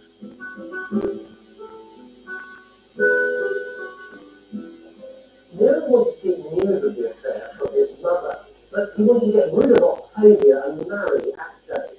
And when he wanted to divorce your wife to make a slave girl the Empress of Rome, it was a bit hard to keep it simple. Agrippina went ballistic. As far as she was concerned, Acta had to go. Well, Nero was also scurrying around various senators, trying to persuade them that Acta was actually an Eastern princess, and therefore eligible for the throne, but nobody bought it. Nero had to give up love for beauty, and it hurt. Agrippina may have won, but in the long term it damaged her. Bullying Nero forced him further and further into the arms of his advisors, the philosopher Seneca, the head of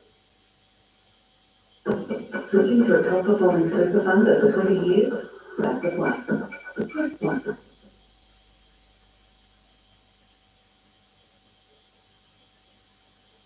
the head of the Praetorian Guard, Horace, and a few elder statesmen, who were quite prepared to put up with Nero's foibles, but not those of his brother. Within a year of taking over, the balance of power had shifted in favour of the 17-year-old. Nero moved Agrippina out into a separate palace. For a time, he barely spoke to the woman who had once been the perfect mother. He was his own man. And here, we begin to pick the myth of the time of Nero. Because even historians like Tacitus, who destroyed Nero's reputation after his death, had to admit that the first 5 years of his reign were a huge success. He gave power back to the Senate, he administered the provinces fairly, and cemented his popularity by giving every citizen a cash handout. As a fun-loving teenager, he seemed to have a natural touch with the man in the street. Playing circuses had always kept them not happy, but now Nero came up with a brand new toy, the lottery. He showered little wooden balls with numbers on them into the crowd, and if you got a prize-winning number, then you could turn up at the palace and claim a lavish fruit gift. Horses, slaves, even a holiday home. Nero's popularity, I think, stemmed from his youth. The fact that he really tried to be such a good boy at the beginning and did all the things he was supposed to. But his relationship with the populace, I think, was particularly strong because he was very generous, spent a lot. He gave very good entertainments, and they really loved friendly services, as we know, and also he was rather accessible. That is, we're told a number of occasions, banquets or entertainments in which Nero is walking among the crowds, and they actually see him. And I think that means quite a lot.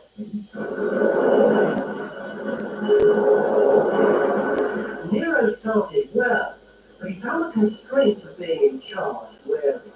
He had a personality that needed to break out.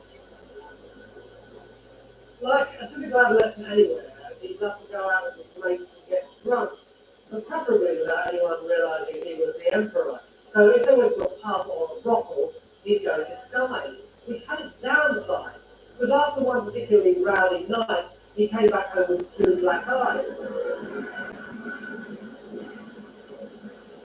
Although his advisors Burrus and Seneca gave Nero a long leash, a Roman emperor wasn't supposed to act like Jack the Rat, and his mother kept nagging him to behave himself. The increasing tension with Agrippina came to a head again over a new affair. Nero was 22. This time the object of his affection was not a slave girl, but a member of the aristocracy called Poppaea. Nero was of course married to Octavia, the princess who'd given him his passport to one half of the imperial line. Poppaea started pressuring Nero to get divorced, and this became all the more urgent when she discovered that she was pregnant and could provide Nero with an heir. The only opponent to their relationship was his mother. Begins to disintegrate.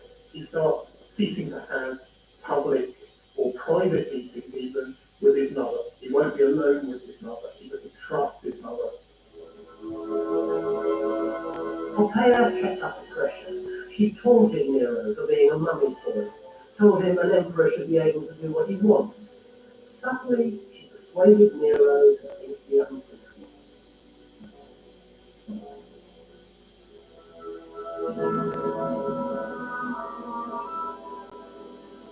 No one knows for sure when Nero decided to kill his mother, but we do know exactly how he did it. And no one but him could have thought up such an extravagant plot. He got the idea at the theatre.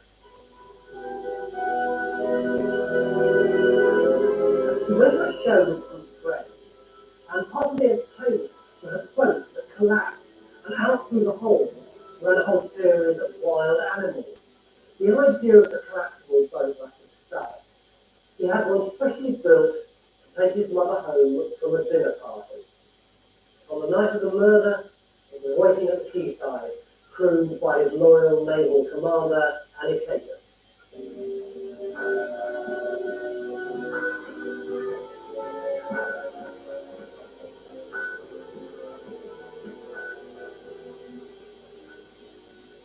Right on cue, halfway across the bay to Agrippina's home, the boat started to sink. There was general panic, but Agrippina was an actual survivor. She persuaded her maid to pretend to be her while she jumped ship. The maid thought this would save her life and shouted, "I'm Agrippina, save me!" But when the assassins heard her, they beat her over the head and killed her. Meanwhile, Agrippina managed to swim until she was picked up by a fishing boat, which took her safely home.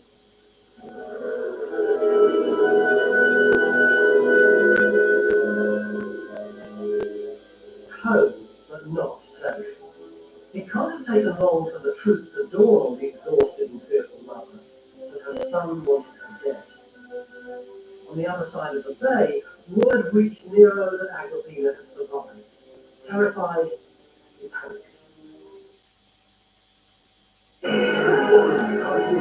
Had a tree in the altered unit forehead on Sirius Wall.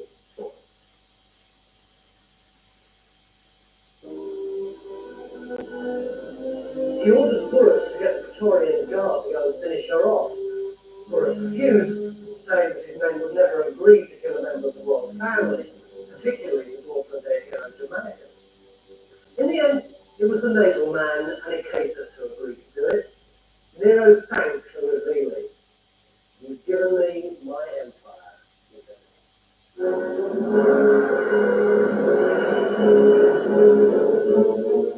At dawn, the sailors broke out the doors of Agrippina's villa. As they burst in, her servants fled, leaving her alone to pay for execution.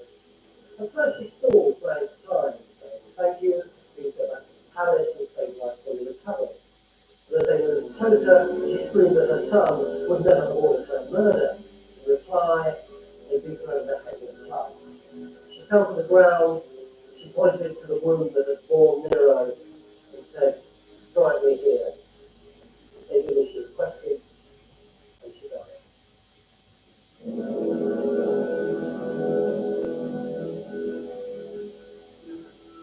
Back in Rome, Burrus and Seneca invented the story that Agrippina had killed herself because her plan to murder Nero had been discovered.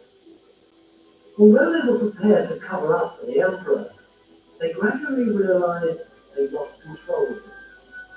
With this unforgivable act of murder, Nero had crossed the line into tyranny, and there was no going back.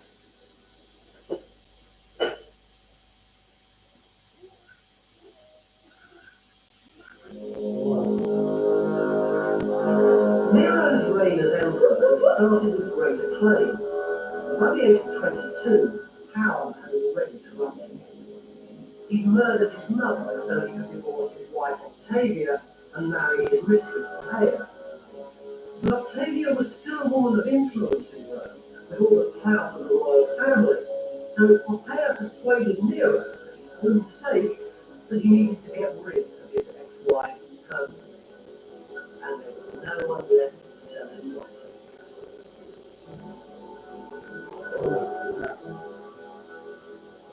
Unable to deal with Nero, the philosopher Seneca had retired to the country, and his military advisor Burrus had died. He was replaced by a ruthless yes-man, Tigellinus. If Seneca and Burrus had managed to keep Nero on the rails, it was Tigellinus and Poppaea who derailed him again. They invented a plan for Nero to humiliate and discredit Octavia with a trumped-up charge that she'd slept with an Egyptian musician, and made for systematic torture to provide the evidence.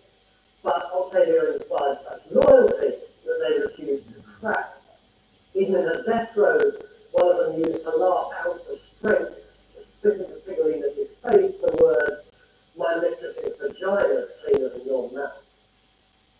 But their plan to humiliate Octavia backfired. They not only underestimated the loyalty of her servants, but they'd also reckoned without the affection of the Roman mob, who adored their old empress. They came out on the streets in force, hurling Poppaea's statues to the ground, reinstating Octavia's, and covering them in flowers. The people didn't like a descendant of the noble Augustus being treated like dirt. Nero knew he had to come up with a pretty convincing plan to discredit Octavia if he was going to have any chance of surviving. So he invited Agrippina's assassin Anicetus to the palace, and he offered him a stark choice. He could either go to the Senate and say he slept with Octavia, or he could be executed. He went to the palace, and he gave a very convincing performance. He said that Octavia not only wanted his body, but she also wanted to get the navy on side so she could effect a political coup. Everything was going to plan. And Nero waved goodbye to Anicetus. He set sail for rich exile in Sardinia. Octavia was taken off to a prison island near Naples, where she was murdered quietly after her arrival. Her severed head was sent to Poppaea as a trophy. Somehow Nero weathered the storm that followed. The mob were pacified with more free gifts and entertainment, and Nero was left to enjoy life with Poppaea here on the Palatine. He wrote poems, studied singing and acting, and hosted soirees with poets and artists. He might have been remembered as a noble patron of the arts. His work for the greatest catastrophe of his reign. He set fire to Rome, didn't he? Yeah.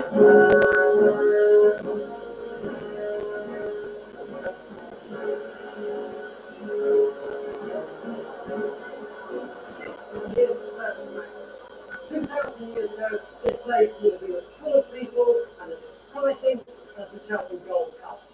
All the way around here was the chariot racing track, with free seating for 300,000 people all the way around on a massive wooden structure with wooden slums behind. Up there was the palace with Nero's royal box, where you had a bird's eye view not only of the day of the races, but of the first flames from the fire that swept through Rome. In the earliest historical accounts, Tacitus writes that the Great Fire of Rome probably started as a single accident. A brazier got kicked over just outside the stadium, and a strong wind was blowing. In moments, the flames took hold. It was a devastating blaze. It tore through the tightly packed wooden slums, spreading quickly to the posh houses on the Palatine, and onto Nero's palace itself. Rome had a form of fire brigade. They couldn't cope further.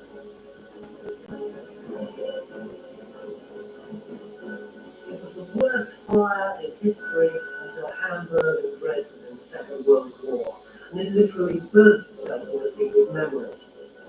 As time went on, people started telling stories about Nero himself seen on the palace balcony with a lyre, manically reciting his own epic poem, The Fall of Troy, as the flames lapped the Palatine. And it's these stories recorded by late propagandists who concealed Nero's reputation. But Tacitus tells us he wasn't even in Rome. Nero was actually miles away, here at his holiday dinner in Anzio when it happened. Immediately heard the news, he jumped on his horse, rode back to Rome, and took charge of the firefighting and organising shelter and food for the homeless. Day and night he could be seen rushing around the city, completely without any of his bodyguards, who he told to go and help fight the fire. Until eventually, after 9 long days and nights, the flames gradually abated. How did they get that story so wrong then? And it didn't stop there. When the fire was eventually put out, Rome was devastated. Nero acted swiftly to solve the problem. Oh, in other words, the historians made up a whole lot of bullshit, and this was written in textbooks He also commissioned the innovative plan that he burnt Rome. So why do we remember? So them academics didn't know what the fuck they were talking about. So all our history is a lie. Bloody, it's all a lie. Dumbasses. He comes with a crisis, but hitting people in the pocket afterwards was the unforgivable sin. And despite his labour putting out the fire, when he started to rebuild his palace, rumours began to spread that he had something to do with starting the fire himself. He needed a scapegoat, and his choice was to seal his reputation throughout history. He picked on a small religious sect who were already deeply unpopular. The Christians? Christians.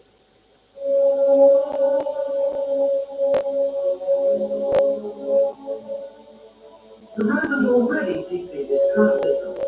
They refused to take a vow of allegiance to the emperor, which was tantamount to treason. So when Nero needed someone to blame for the fire of Rome, it was her.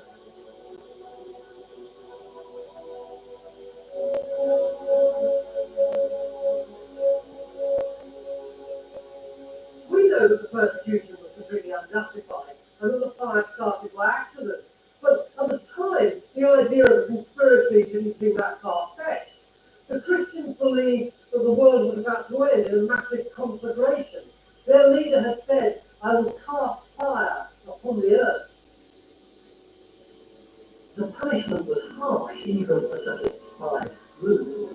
The Christians were crucified, fed to wild beasts in the arena, and used as flaming torches in Nero's own gardens. These punishments weren't invented for the Christians. They were all standard Roman ways of dealing with common criminals. But Nero's remembered because he was the first emperor to create a Christian martyr. The leading disciple St. Peter, who had come to Rome to preach the gospel, died in the first wave of Nero's persecution. St. Peter's Basilica is built where he was killed, a lasting monument to Nero's scapegoat. In 64 AD, nobody cared about a few Christians being massacred. Pinning the blame on them would put a stop to the rumours that he was responsible for the fire. If Nero hadn't gone on to commit the biggest blunder of his life.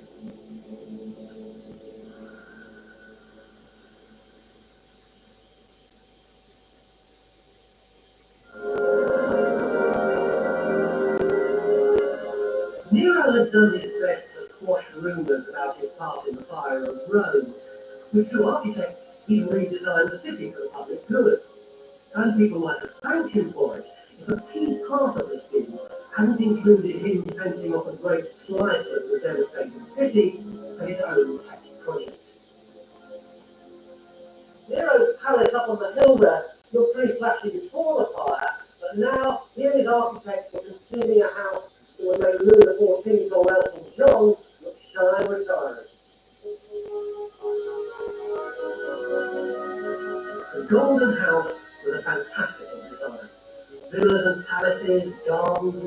parkland, a vast lake, and at its entrance, a golden statue of Nero as a god, 120 feet high.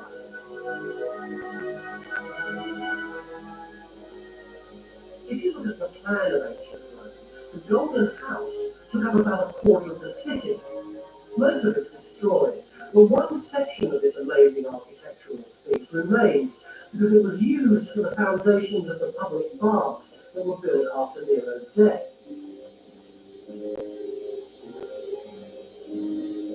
In Nero's day, all this would have been open to the light, but now it's a vast underground labyrinth.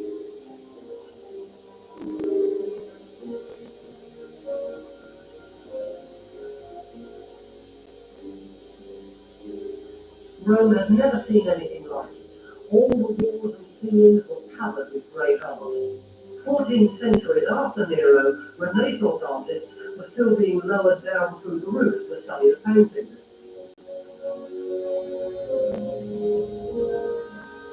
Walking where he walked, I begin to get a real sense of Nero's mind. He was obviously refined, but detached from political reality. He wanted popularity, but he couldn't see how something so beautiful would wind people up. Two things strike me as really obvious about this building. First of all, it demonstrates that Nero had really good artistic taste. But secondly, how affronted the citizens of Rome must have been with just having their houses thrown down when they saw this huge edifice going up.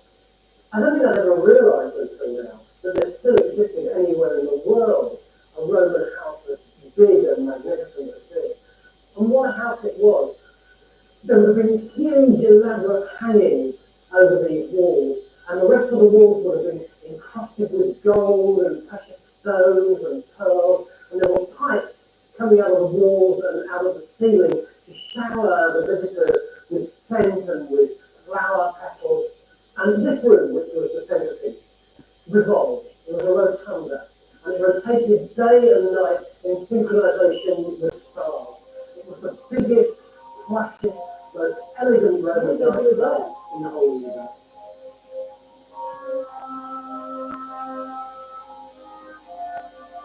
Well, they reckon, in Rome, that Colosseum, it rotated. Yeah. Nero poured the Roman money to build their house, and that alienated him from the mob, who had always supported him. Nero could have survived that unpopularity if he hadn't terminally offended the aristocracy as well. The ideal Roman was a great military leader like Julius Caesar, someone who expanded the empire like Augustus. But Nero didn't like it. He didn't even like watching gladiators. He wanted to be a different sort of leader, one who promoted poetry, theatre, and peaceful games like the Greeks had. To the Roman elite, this created a huge division between them and Nero. To them, it was all effeminate foreign nonsense, and what's more, highly inappropriate behaviour for an emperor. Worse still, Nero didn't just promote these cultural pursuits, he actually took part.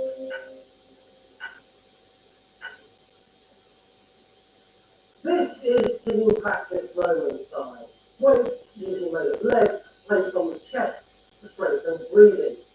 Nero embarked on a Greek-inspired athletics and artistic career that was all-consuming. He wanted to be a professional lyre player and singer. Other emperors like Caligula had performed in private, but this was really serious. A strict regime of diet and exercise. He detoxed for days, drinking only chives preserved in oil. And when his muscles ached from the rigorous exercise, he rubbed them down with dried boar dung. Everything was focused on getting into tip-top professional shape. Nero was putting himself at the forefront of an artistic crusade. Rome might have conquered Greece, but the emperor was now giving prominence to Greek ideas and culture. But for Nero, treading the board wasn't just a cultural campaign, it was a way of boosting his self-esteem. He'd always acted, sung, played the lyre, and recited poetry to invited audiences. He The applause gave him the illusion of instant affection and adulation. And so in 65 AD, when he was rapidly losing political popularity, naturally, he went on tour. Nero decided to go public and stepped into the limelight of a professional performance career. His first performance was in Naples, their Greek-speaking city, and the crowd went wild. Mind you, his thin, reedy voice was helped by the amphitheatre acoustics. If you speak from here, you sound pretty ordinary. But if you stand here, your voice sounds like a god.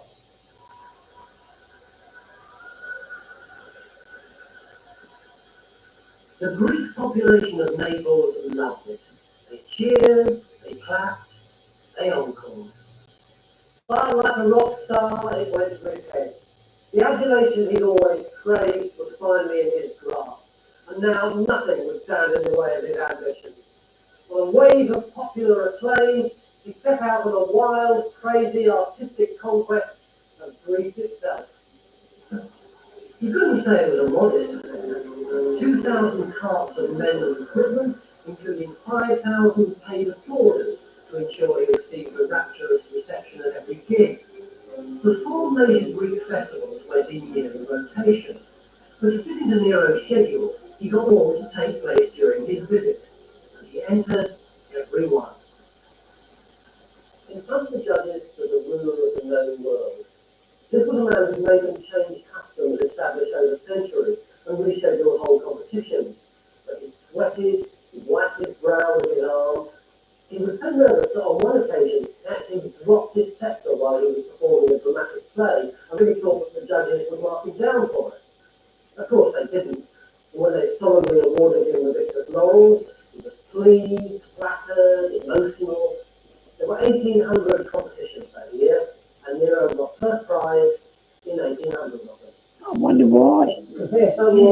Nero was genuinely popular, not least because he declared the country free from taxation. But back in Rome, they were horrified at Nero's tactics. To make matters worse, he awarded himself a triumph, the traditional celebration of a returning military hero. Instead of the emblems of successful battles and captured prisoners, he paraded with his laurels and his medals. To members of the Senate, it was demeaning to the name of Rome. It wasn't what a Roman emperor should be doing. Nero's grip on reality was loosening, and his time was running out. He was 30. He'd been away from Rome for over a year. Leaderless, the neglected empire was falling apart. He'd never bothered to visit the military outposts, and this lack of interest was coming back to haunt him. But as rebellions broke out and his army began to defect, Nero seemed paralyzed. He simply sat at home, unable to act.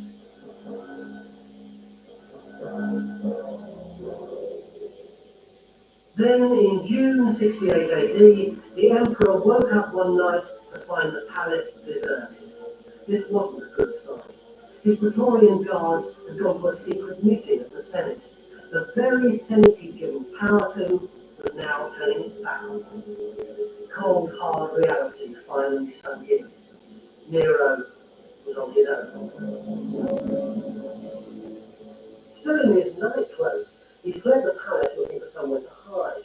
The sensible thing would have been to head to the port of Ostia, where he could have gone overseas to rally his loyal forces abroad, but he wasn't thinking straight.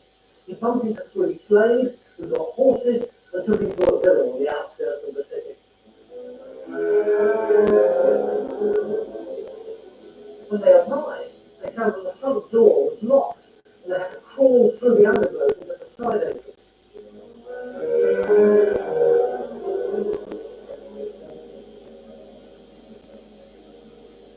They were holed up now, and there was nothing to do but wait.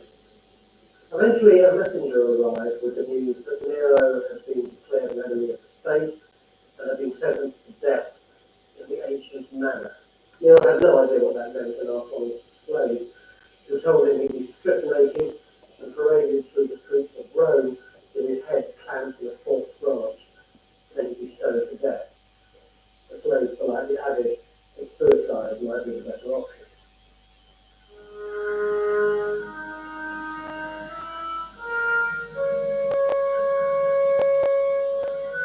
almost we watched as they got displaced.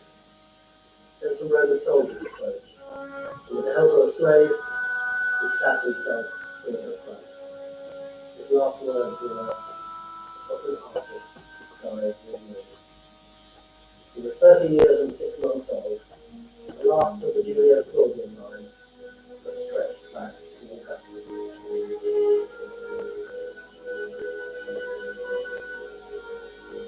Nero marks the end of a dynasty and the end of an era.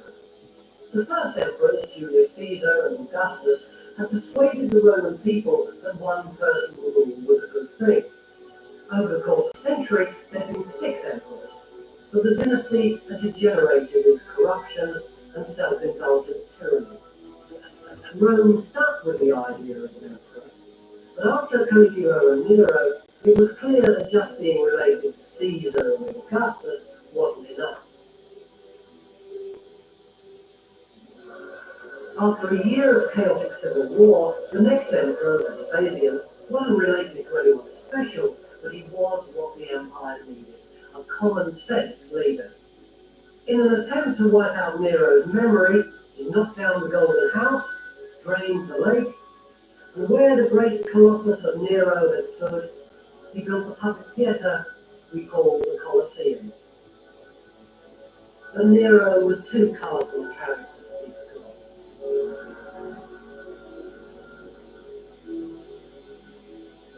Nero saw himself as an artist. He only thought of him as tyrant and buffoon. The truth is, he was all three. He certainly wasn't very good at running an empire, but then what did Rome expect? If you put a messed up 16-year-old in charge of half the known world, you're asking for trouble. Rome learned the hard way. From now on, it abandoned the Julio and Claudian line of emperors in favour of skilled administrators. But Nero did leave his mark on history.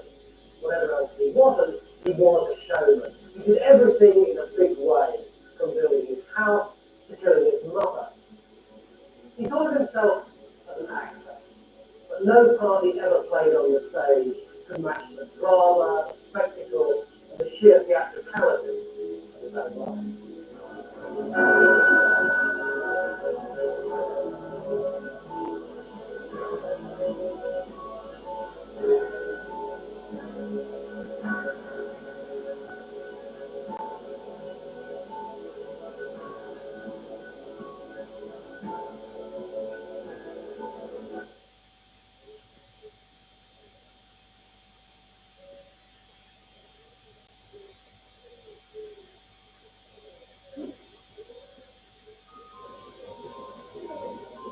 Little boots, aren't they sweet?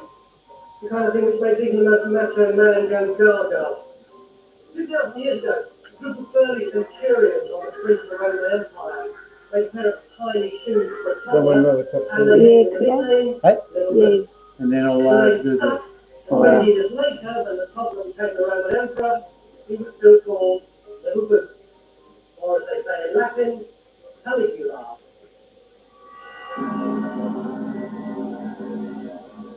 Yes, that little toddler became Caligula, Rome's most evil and maddest emperor.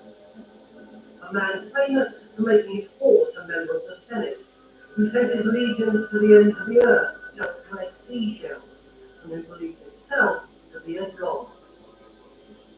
A 100% pure maniac, capable of having his favourite singer played alive while complimenting him on the melodiousness of his scream. But was he really like that? If Caligula was so evil, why was there a public outcry when he was assassinated? And if he was bonkers, why did they make him emperor in the first place? So how mad was he? Deranged or just deadly? It is my attempt to analyse one of the most villainous minds in human history.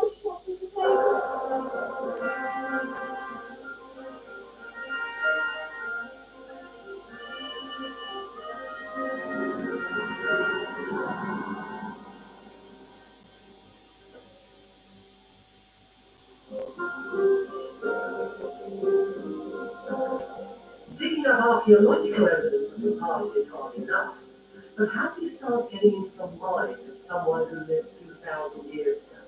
And especially and many of the historical records that Goethe was planning have been lost. Much of what's believed or written about Goethe is anecdotal propaganda written after his time. What I want to do is try and build up a more balanced picture of him.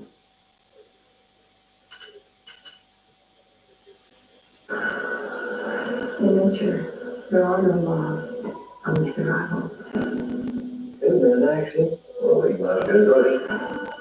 People say one can keep his own outside. She knew she couldn't have it anymore, so she killed him. Prosecution will seek the death penalty. You're going to judge them if they know you or not. Look at all these scientists for which. Someone had reason to harm Chase Andrews. Can't come no way. There are no fingerprints in the tracks. Someone destroyed evidence. Be careful, Charlie. You want someone big. I'm not saying truth. I'm going to get out of here. One way or the other. With the Crawdad thing. Incident was July 21.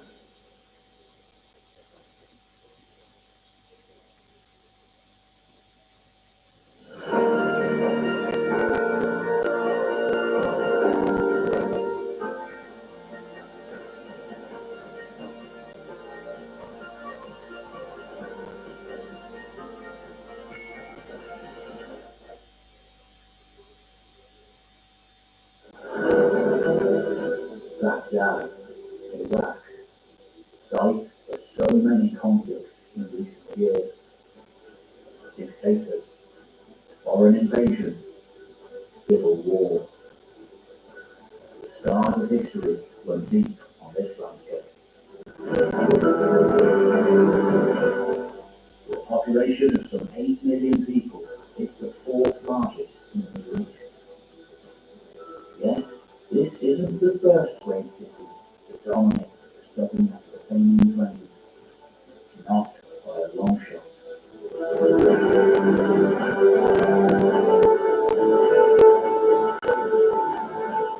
Heading out into the scorched desert to the southeast of the city, it doesn't take long until great earthen mounds line up on the horizon. For this is a land of terrors. Vast man-made hills built up from the refuse of thousands of years of occupation.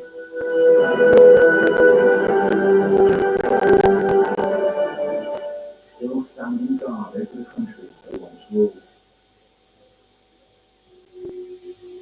Now desolate, remote. Halfway between Baghdad and the Persian Gulf, just to the southwest of the town of Nazareth, stands one of the greatest of all those mounds.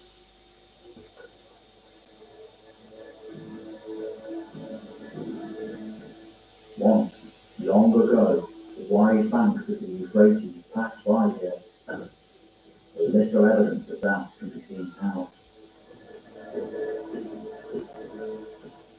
The great life-giving river had forsaken the place more than 2,000 years before, leaving just rubble, dirt, and bones.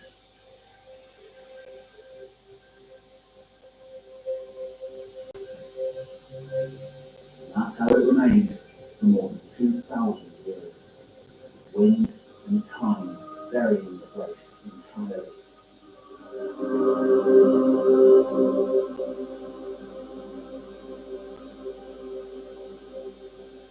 By the mid-19th century, however, strange artifacts began to show up in nearby pits.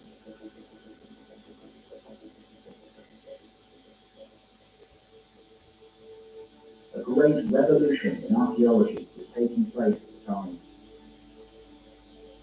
And due to the painstaking efforts of an entirely new branch of scholarship, Assyriology, the ancient script on many of the items, cuneiform, was deciphered,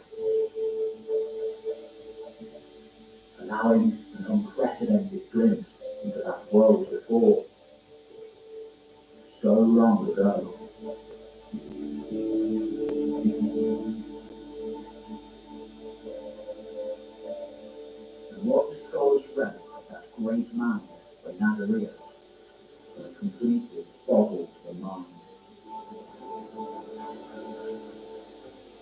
its name is and it had been mentioned in the Bible. The very place where Abraham, progenitor of three of the great world religions, had been born. Before heading forth with his wife and children to wander the world after the city's demise.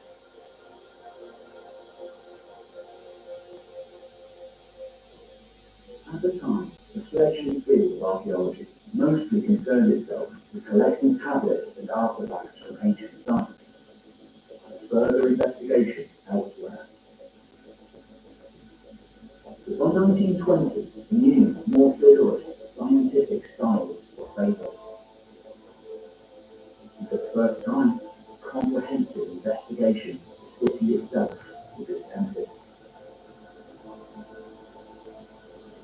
The man to lead that mission was Leonard Wood.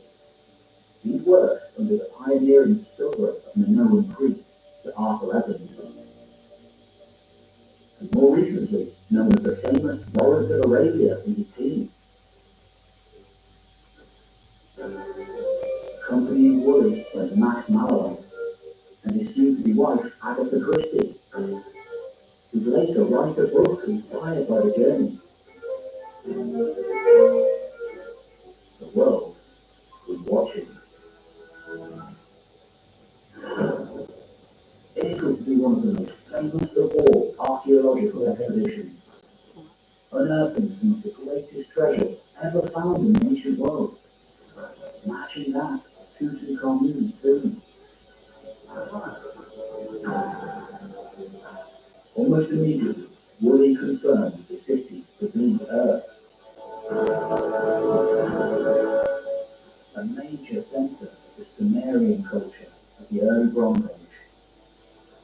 Excavations would continue for another 14 years, revealing continuous occupation of the site from around 5,000 to 500 BC.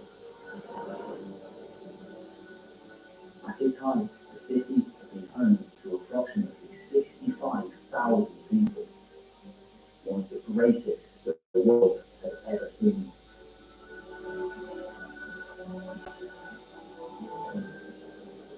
Those European work in the Middle East had begun an effort to find the origins of the Hebrew Bible. It ultimately revealed so much more.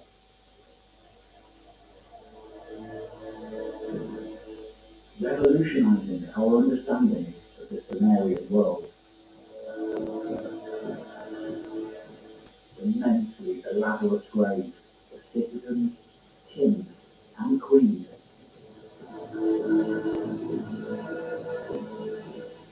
A culture surpassing even Egypt in its antiquity and importance. Thousands upon thousands of graves were uncovered at Earth, filled with a vast array of objects, revealing links all across the known world.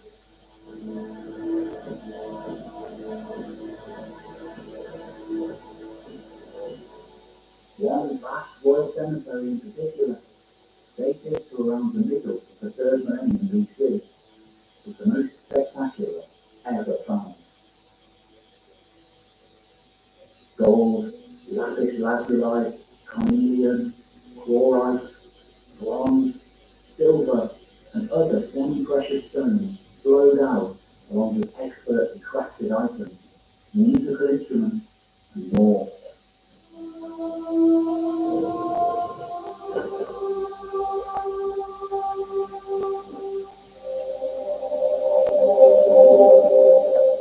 The world so much older than the Bible is unlocked. The apogee of the Sumerians. Woody and those who followed him were able to construct an incredible account of ancient wealth and privilege. Like Queen Kuabi, whose grave goods can still be seen today. Wasn't alone. Just one of a glittering collection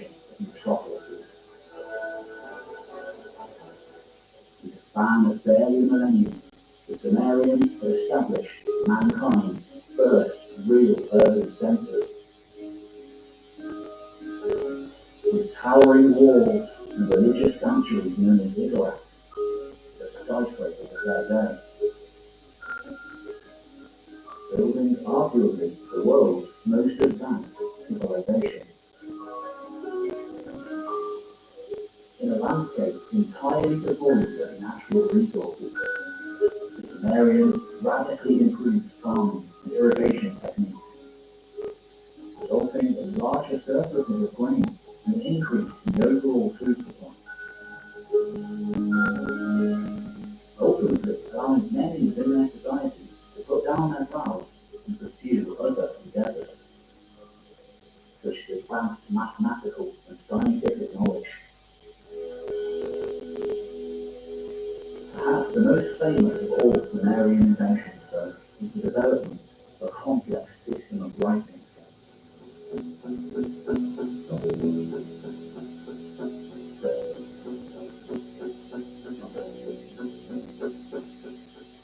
First used for bookkeeping, and then later on to record their own history.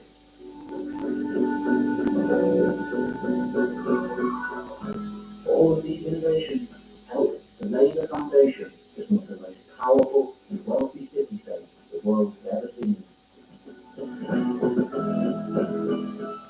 These rulers presided over small but significant kingdoms.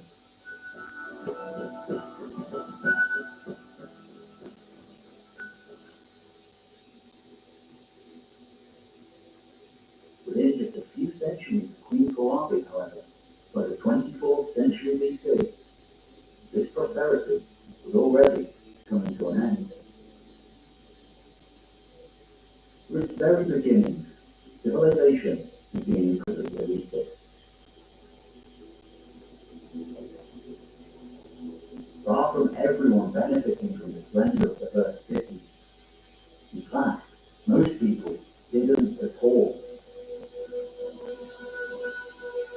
And by around 2400 BC, the world of ancient Sumer came to a breaking point.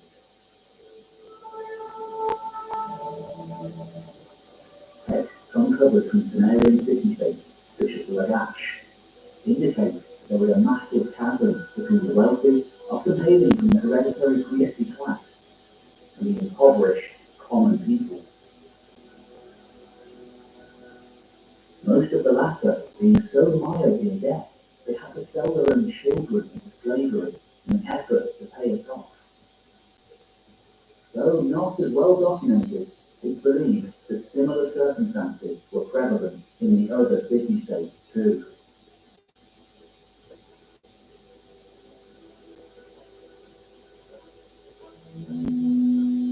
Sometime between the years 2350 and 2340 BC, those scholars debate the exact date. A new type of ruler became king of the city-state of Umma. Lagash's great rival. The two have been fighting armed conflict for centuries, with Lagash generally being the victor. Perhaps out of sight or the desire for revenge, this new ruler brutally attacked Lagash and said to have massacred many of his people, as well as destroying his great temples.